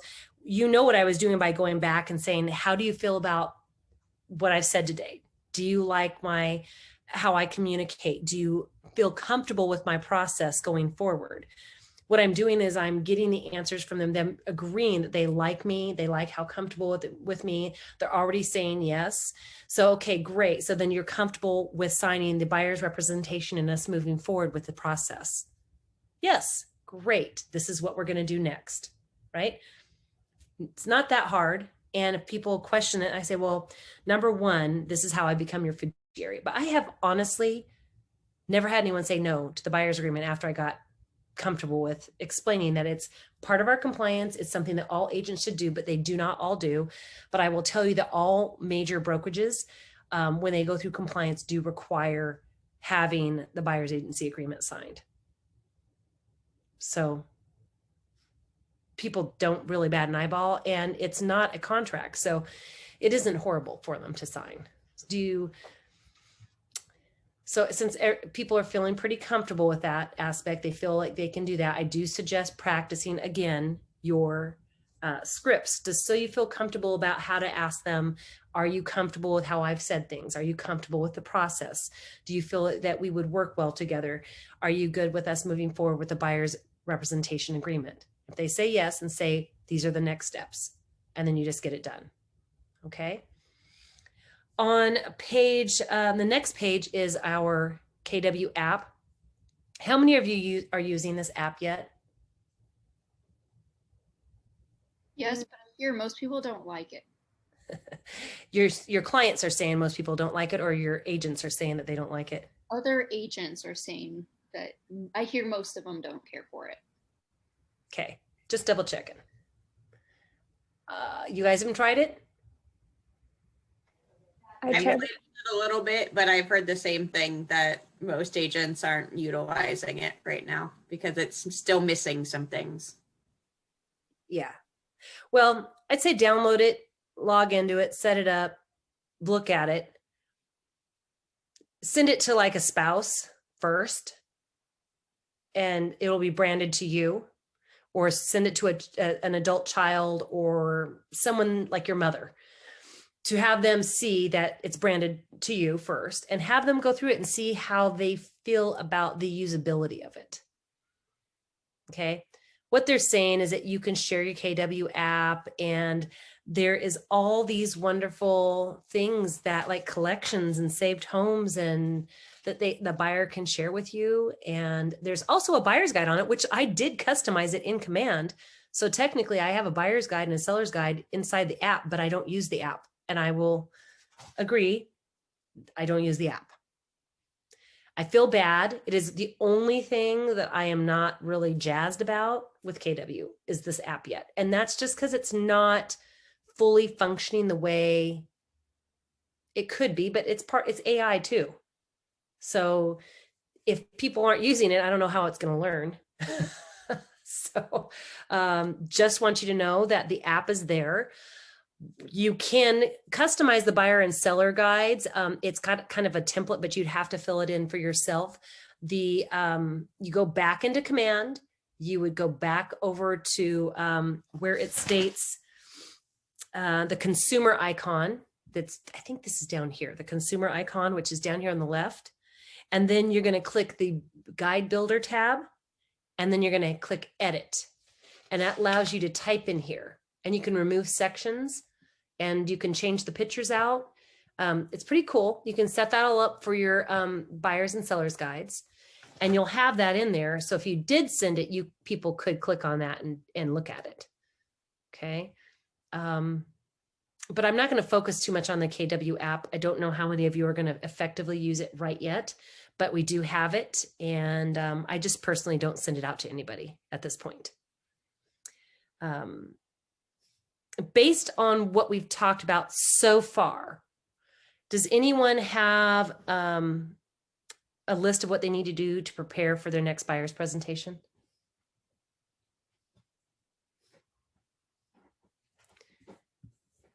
You guys are all off video. I can't see you. I don't hear anybody.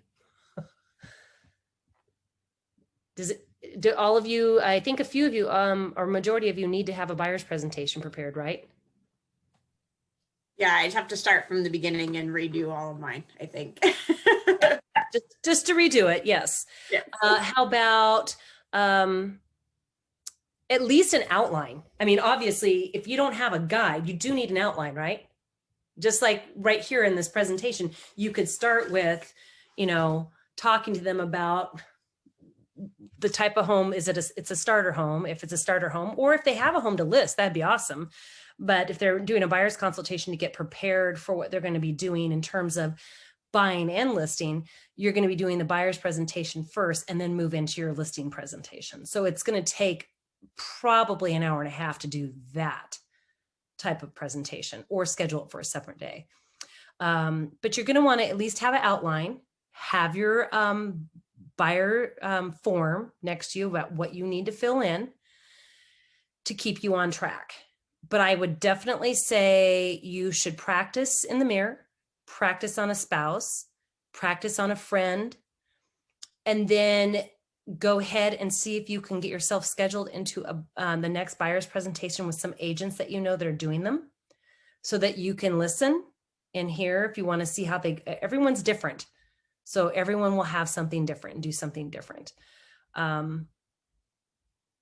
And I'm always dazzled by beautiful buyer presentations, but I know that I'm not going to do it just because that now is something that I'm going to overthink. And I do have an assistant now, but I haven't prepared her for everything yet. And to get that all up and running and to show it on the board, as you can tell, I forget to turn a page. Be easier just to talk to them and write my notes. And then I can send them the PDF separately, which would be nice for them. I mean, to be honest, if you're a type D personality or a high I personality, you're not reading those anyway. You're just flipping through and looking at pretty pictures and graphs. Right? How many of you are D's and I's? Am I right? Yes. Yeah. Like 100%. Like, who cares? I know what I want. I know I like you. I mean, I'm good with the flow. Let's go. That's what I am. I'm like, yay, let's go. Is there any fine print I need to know about? Are you going to take my first child? Please. I have 200,000. No, I'm just joking. Yeah, I don't read the fine print because usually, I'm going on the basis that they're going to be honest and truthful, right? But you do, for those people that really want to see things, that's why I show the buyer's agreement. You're going to have people like engineers, people that are the C's and the S's. The C's are going to need to know data. They want to know data. They want to see things. So you might even say, hey, Joe, after we get off this, I know that you're interested in the information I'm telling you in terms of the seller's market and how things are going. Number one, you're going to see that in the Northwest MLS. I want you to take a look and click heart things that you think you might like. And after about 4 to 5 days, go back and see if those are pending, because that's going to show you how quickly they're going. And if we kept it on there and we were still working on looking for houses for you in a month, you're going to notice that these are going to start closing. And it's going to show you what price they closed at. And then that's going to tell you how far up. But I can show you some other houses here and show you the price differences of what happened in this area in the last 3 months on these types of houses. And you're going to see that every single one of them is closed for over $30,000, that kind of thing. So someone that needs that visual data, engineers, the C people who need to absorb a little more, you can send them the PDF and they can look at it.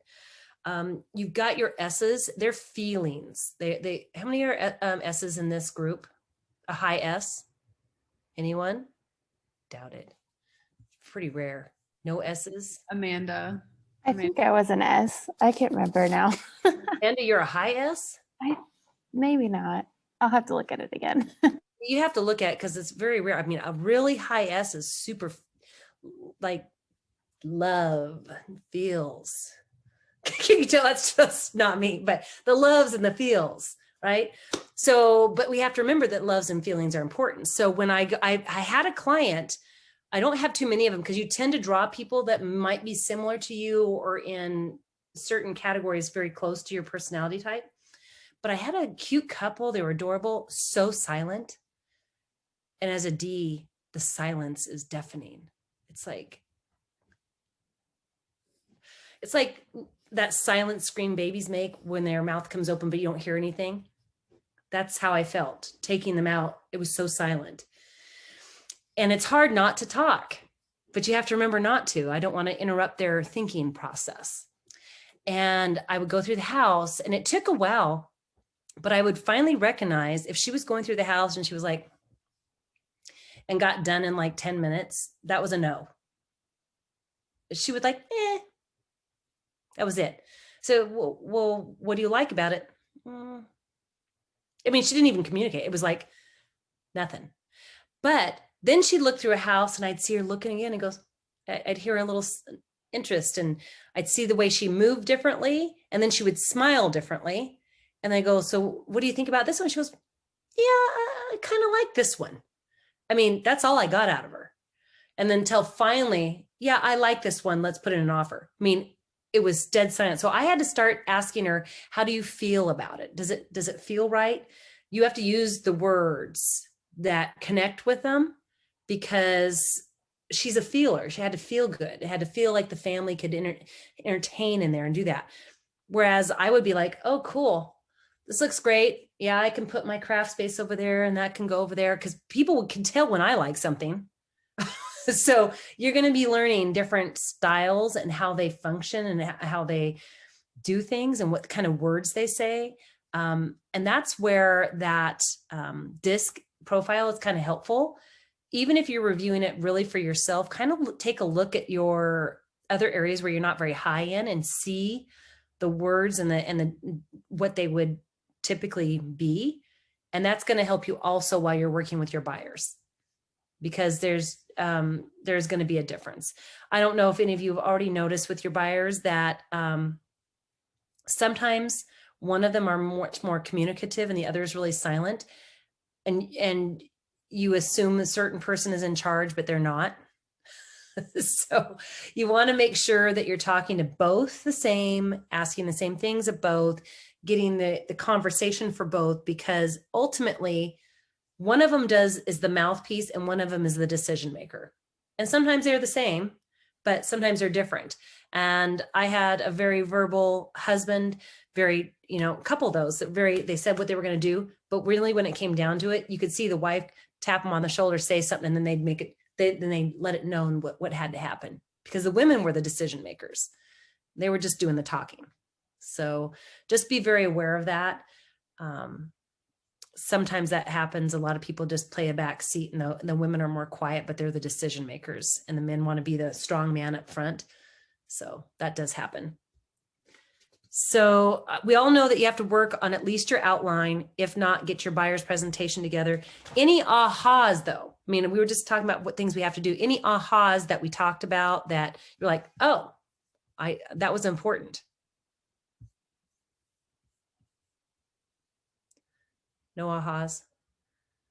I didn't dazzle anyone to an aha. I think just on the closing statements and the wording being important a little bit too, and the understanding of what the agreement is. Right. Good. Great. Well, I am glad. It's really hard to give you ahas because a lot of you have been really deep diving into this stuff. And sometimes it is a little overwhelming. It's hard to decide what you go aha to, right? And for some of us, aha isn't like, aha, oh, that was amazing. It's like, oh, that's a good idea. So really an aha is just something that maybe you want to integrate. Is that the word? Submit, put in, whatever that word is right now, that you want to put something into what you're already doing. That's what you want to do. Okay, so right here, we're going to skip the aha part because we kind of went through that. Daily successful habits. Now we already know this. You're wanting to add 10 contacts a day, have 10 conversations a day.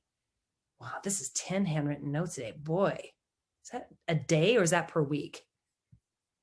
Seems a little bit excessive. That's a day. Everything is a day except for the previews. Oh, okay. Yeah, previews per week. That's also, great. If you are as a previewing and you're not taking someone out, that's fantastic, because at least you'll get an idea what the homes look like. But homes are going so rapidly, there's almost no time to preview.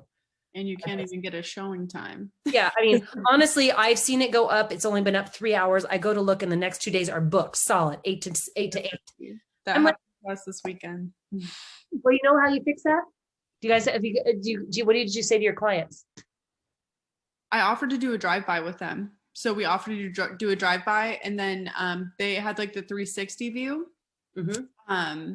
But that's all I could think to offer is, and the one opening was literally the last slot before they were reviewing offers the next morning. And that didn't work with their schedule. I was like, I'll go do it, and I'll do a walkthrough, and we'll FaceTime, and I'll do a virtual walkthrough with you guys, because it didn't work with their schedule. But right. Yeah. Do you want to know how you fix that?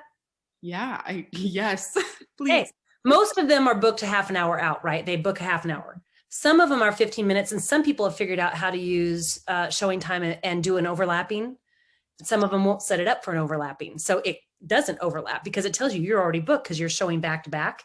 And I do mine back to back. So if I've already booked a bunch and I want to book here to here because I'm blocking, because we're so close in time, it won't let me because they haven't set it up for that.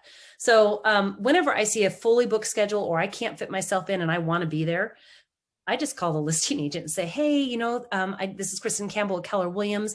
I am wanting to show your property at such and such place in Puyallup, and it is obviously going to be very popular, and it's wonderful, but my clients really want to see it, and I know that you're back-to-back book. Would you have any problems with me rolling up, waiting till one agent leaves, and if there's a gap, if we just go in real quick, my clients are fast, we'll be in and out in 5 to 10 minutes, and we won't hold up your schedule.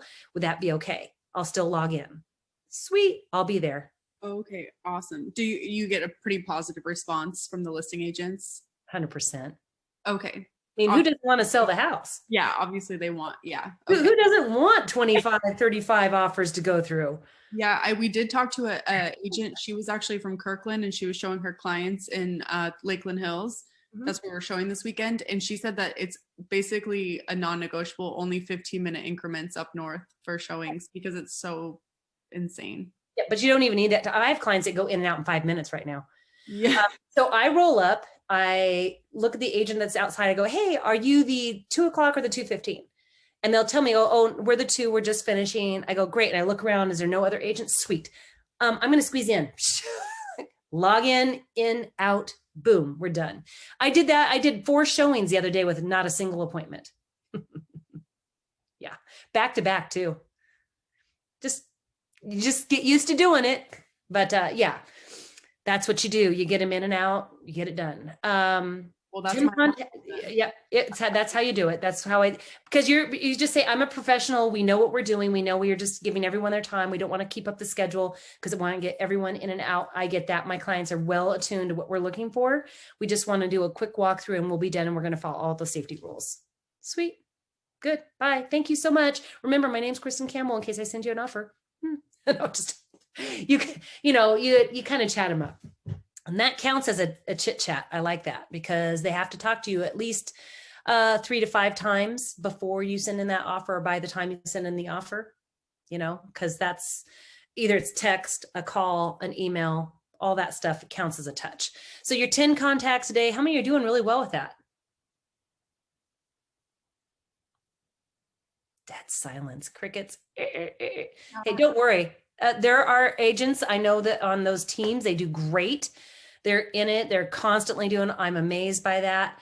I was doing it earlier in the year. I was getting business. I got so busy. I pulled back, and now it's a little terrorizing to go back to calling people.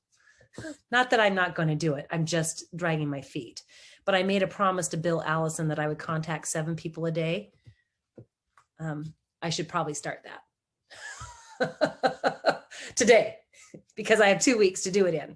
And I have a class that I'm monitoring tonight. But I understand that that seems like a challenge, but here's the thing. If you're texting people or using social media, I just start hitting people up and saying, hey, how you doing? I haven't seen you in a long time. I saw your post today. Looks like you're doing great. So tell me, what have you been doing? You know, what's up? That's just start a conversation, because adding contacts doesn't necessarily mean you're going to get all their details to add that day, but you need to at least talk to them. Write it down that you talked to them. Send them a note saying, it was so fun to talk to you. It was fantastic. Hey, if you think of anyone, I know you know I'm a realtor, but here's my card in case you know of someone and hear the word real estate come up in the next couple of weeks. Stick them on your 8x8 touch program. Move forward from there, because you're just developing relationships right now, and it's going to take you a few months. Some people are going to be ready to go right away, and they're going to come and hit you. But just like me right now, I'm going, okay, great. I just have to go back and retouch people, because I'm not going to be the one that's going to call and say, hey, it's been a long time. You know, oh, I only have 2 minutes. Hey, do you know of someone that wants to buy, sell real estate, or sell real estate, or invest in real estate? I'm not going to do that, because I'm not helping them. I want to be a service. I want to provide value.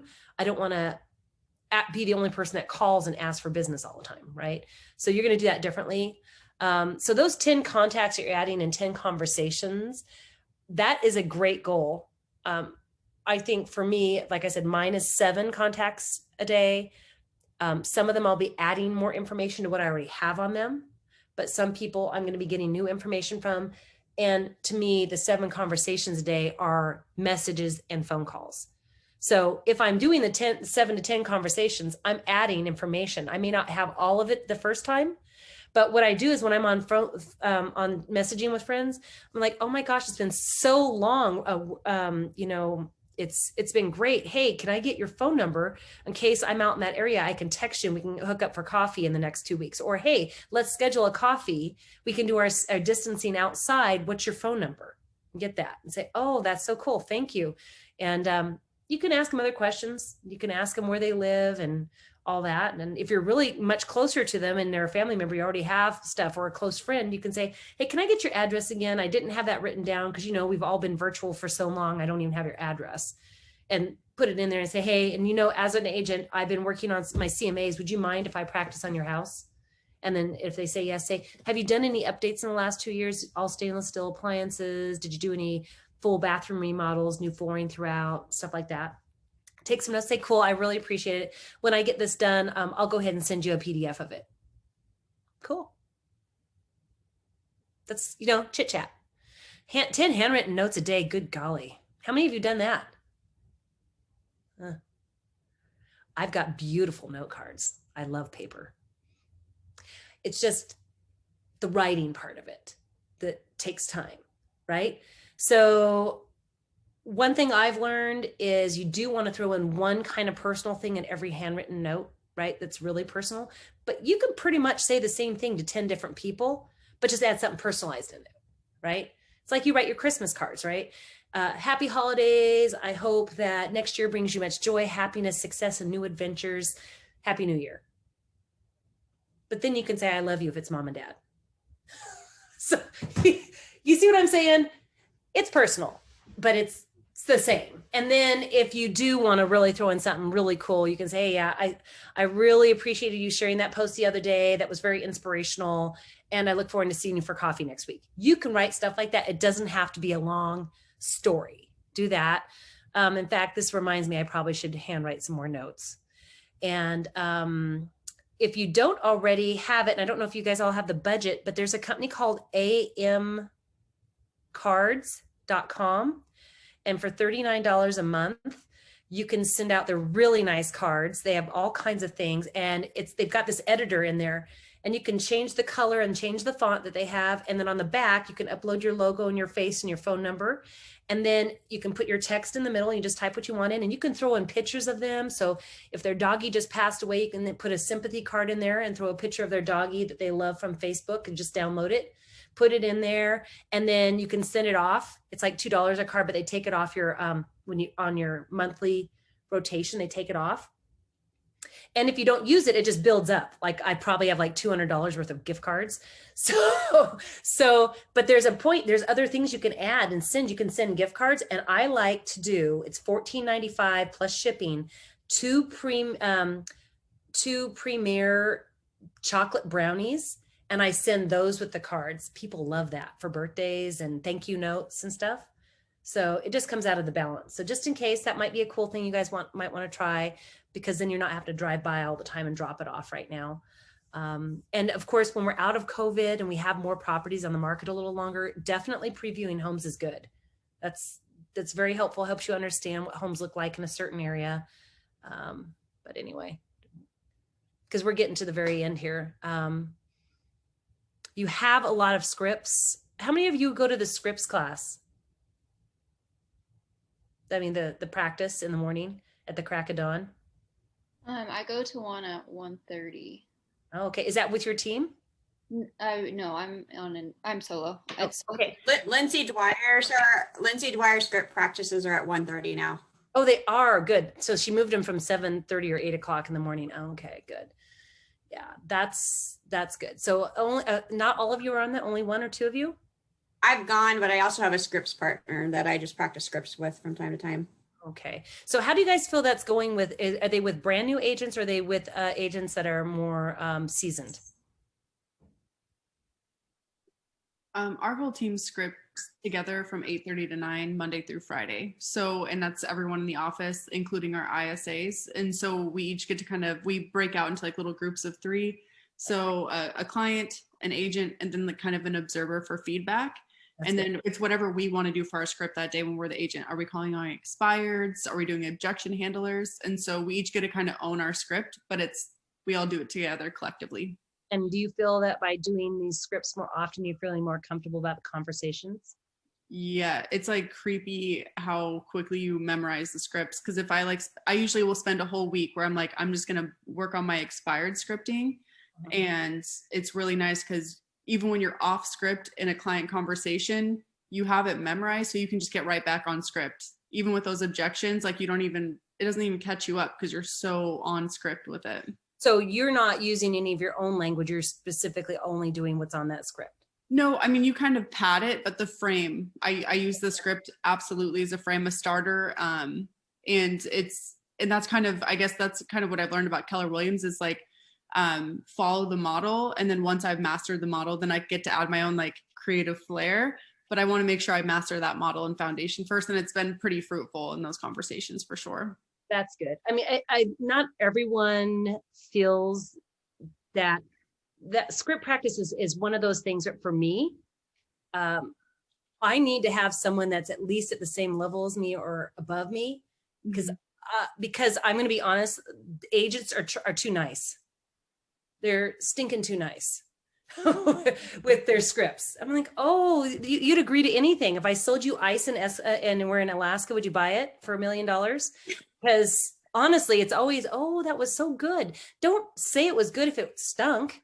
You know, we're here to help each other grow. You don't have to say it stunk, but you could say, you know what, you did really good here, but this felt weird, and I think you need to work on this and maybe do something like this, give a suggestion, and then say, but you definitely did a great job overall, but I think it needs more flow. Or you want constructive criticism. And one thing to think about this is you want to sandwich it with positive, the fix, or the what needs work, and the positive. So you're putting a little love sandwich together for whoever you're scripting with. Does that make sense? I think that we don't get enough of this or this, and we get a thin piece of bread and a sliver of criticism and then nothing else. So it's just kind of, I don't feel like it's that you get all that. So if you haven't jumped into scripts, definitely try it. Find a partner or a group of people that are going to be able to give you the feedback and the positiveness to help it grow. And to be honest, I should be going to script class. I haven't gone to it because I haven't gotten what I needed out of it. And I just have to keep trying. It's like reading books. A lot of people, you will read these books that we suggest and you're like, ooh, I didn't get anything out of that, or it didn't feel good. That's probably because you're not either, number one, at the right place reading that book. It doesn't feed what you need, right? And or the words that it's using don't speak to your verbal inner communication. There are so many books out there that say the same type of things, but they say them differently. And you need to keep going to them and reading them. And if during a year, there's a few books that you read that just don't make sense on this one particular subject, maybe you're not ready for it. I mean, maybe the acceptance level of your brain isn't ready to absorb, and you go back to it another year, because that does happen for a lot of people. The books don't resonate necessarily at the right time. You have to keep going back. My poor husband, he goes, I don't know why you read books more than one time. Like, because they're interesting and you gain more information, because sometimes you're gleaming bits and pieces, but another time you've already got this down, like scripts, right? And then you go in here and you gleam this one. And so you're stacking your information and getting what you need out of it. Let me just double check here, make sure that you're doing this. They had to leave. Okay, that's no problem. No problem at all. Chris, are you an aggressive scripter? He's the worst. I am a very aggressive scripter. What do you mean by aggressive? Every objection ever known to man in real estate, Chris will throw at you, and he just makes you feel like you're failing. So you, like, if you can get through a script with Chris, like, you can call any expired any day, I swear. Well, Chris, were you a salesperson in a previous life? I was in the Army. Okay. So I'm used to many objections by many people and finding ways around them. And do you, when you're doing this, are you just doing one after another so that it's obscene? No. I normally I'll pick 2 or 3 in my head based off the way that the person who's talking. Mm-hmm. I'll pick ones that I think are going to trip them up a little bit, or parts where I can hear their voice go a little uneasy, and try to pick that apart and then explain to them, like, different ways they could have overcome it if they didn't. Well, that's cool. Yes, but you guys are on a team. That's very beneficial. That would be nice. But I don't have a team, and I have to do it with the script class or with a group. And honestly, when I'm reading it off the script, it does not ever match any of my conversations I've ever had with humans, right? Mm-hmm. It's never the same.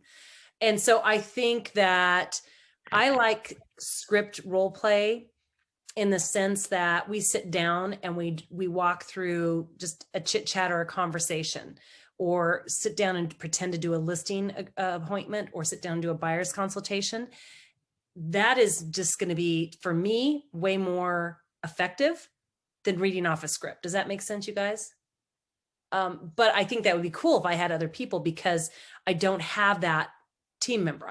I have not called on FSBOs. I don't call expireds. Well, right now, how many expireds are there? I even looked up FSBOs. I went to a FSBO site. I even emailed a couple of FSBOs, no response. That's because there's no FSBOs that I'm seeing. Well, at least in the area I'm looking. But so right now, it's your scripts are about listing and about buying. But I think what else are you guys finding there is been hot right now? We've actually seen a big uptick in for sale by owners, honestly. And like even this weekend, one of our other agents, like she's been working with these clients forever, and this like for sale by owner like refused to have representation, like a listing agent. And they refused to pay the commission, and the buyers didn't want to pay the commission out of pocket. So they decided to do the deal themselves, like after like months of working with these buyers. So, but they're, yeah, like everything people we've been talking to, that they're having a really hard time. And that's like the new thing, is people think that they can do these transactions themselves because they're seeing that they're getting way over market value. Yeah, and well, they think they're getting over market value because where are they getting their value? Off of Zillow, which is not accurate. Right. And so the reality is we should be talking and sharing that people think that they can sell their own homes because they're getting a lot for it. But the reality is that most for sale by homeowners are losing about 30% of the value that they could have had. And that would include paying for the agent's fees. They're losing about 30%. That's a lot of money by just taking numbers off of Zillow and Redfin. Those are just they're not seeing inside your home. They're not taking into account any upgrades. They're not taking in a view. They're not taking in being on a golf course. They're also not valuing it for if you're next to a railroad or next to the retaining pond. It's the value is about what people are willing to pay. That's a market value. And yes, people are going to overpay for what they see on Zillow, but had they been effectively promoted, they'd be selling it quicker, faster, and they would probably likely not put them in a position that they might get sued later down the road, because are they filling out all the forms correctly? Escrow is not there to help fill out forms. They're there to instruct from the instructions of a contract. Are they filling out all the forms correctly? Are they getting themselves in a position where someone's going to get sued? There's no L&I. There's no protections for them. And the other thing is for the sellers, if they're getting that many phone calls, are they really getting as many views as they want in quick time? Are they have to be at home all the time to let people in? Is there a lock? Do they know about the inspections? Do they know how to negotiate those? And a real estate attorney is only going to tell you that it's legally written correctly. They don't tell you how to negotiate. So all those things to me tell me that why would they waste their time and energy? Because they don't know what they don't know, and they think they know better. And if they knew better, they can go ahead and become a real estate agent. So it's kind of annoying. I get what you're saying. And the buyers, though, I'm surprised that they went forward on a for sale by homeowner with no representation, knowing, I'm sure the agent told them they have no representation. They could be getting themselves in a position and might not be as happy as they could be in the end. Yep, have that full conversation. But they've been waiting. They've been having such a hard time. They've been looking up north in Bellevue, and inventory is just flying in Bellevue. And so they thought, I think it was just like truly a desperation point where they're like, we just need to get into a house. So yeah. I think that they just kind of took what they thought they could get. But it's sad. It's hard to see like months of hard work and like over 20 different showings and nothing to show for it. But right. Yeah. Well, and I tell my clients that if they see a for sale by homeowner, because we're working as a team, let me call first and see if they're willing to work with an agent. Otherwise, what you're going to find is that you're going to be not getting a lot of what you want, and who's writing up the contract. And there could be some issues with suits later down the road if something is not done appropriately. And I said, so for right now, let's focus on what we can focus on, which is what's on the market. And if there are FSBOs out there, I will do the phone calling. If they are willing to work with us, then I'm happy to write the contract, but you need your representation. So they agree to that. They're not off doing their own thing, but it's not everyone. Obviously, every client's going to be different. We're done at 4, right? Let me just double check here. But I definitely, you guys want to hit your scripts. Have you guys already talked about the compliance do not call list? If you are calling people, make sure you're on it. I don't do these lists, so teams do. I know a lot of teams also are on lead generating systems. So this would be more important for people that are calling off of lists that they don't know the people from. So you do want to make sure you check that and sign up for it. This cannot possibly be us. There's not enough time in the world to do 45 minutes of calling with scripts. This must be for something else. Yeah, I think the class was also supposed to end at 3:30. Was it 3:30? Because I thought it said 4. Okay. Well, technically we're done at 3:30. We're just talking. Is there anything that I didn't cover that you wanted me to cover? Did I miss anything that you needed to know in the buyer's consultation that you feel was left out?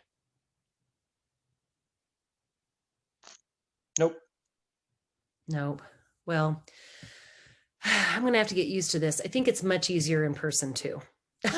So I don't mind doing Zoom trainings. I think that's great for the ease of not having to drive everywhere, but I do feel it's much easier to do script and role playing in person, and we could probably fit that better in when we're in person. But we're done here. And I appreciate you guys' time. I'm teaching the class on, is it Thursday, on the 29th? That's the next one I'm doing, and that's the contract close. You guys going to be on that one? I don't know. We'll be there. I think that's Friday. Oh yeah. Is it Friday? Okay. I think it's Friday, yeah. Is that, gotta look at my schedule.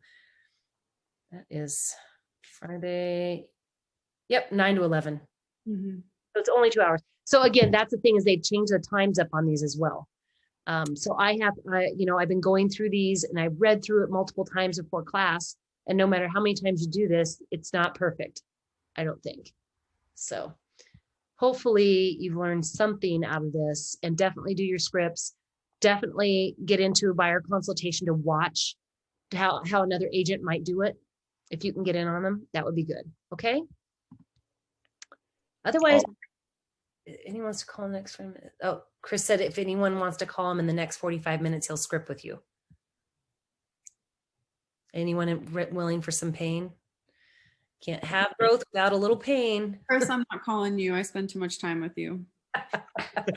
I have to take a mental break before my next class. So, but I'm glad you guys all came. I'm looking forward to seeing you on Friday. And again, all of you have your own teams, or you have your mentors. If you don't have a mentor, you can ask our company about getting a mentor. And Heather, if you have any questions, remember to give me a call, because I'm Heather's mentor. So, but you guys can also call me if you have questions, or message me. It's no problem at all. And it's Kristen.Campbell@kw.com, and it's Kristen with an E-N with a K. So anyway, you guys can all find me on the registry anyway. Okay. Awesome. Thank you so much. All right, later. Thank you. Have a good day. Good luck. Bye-bye.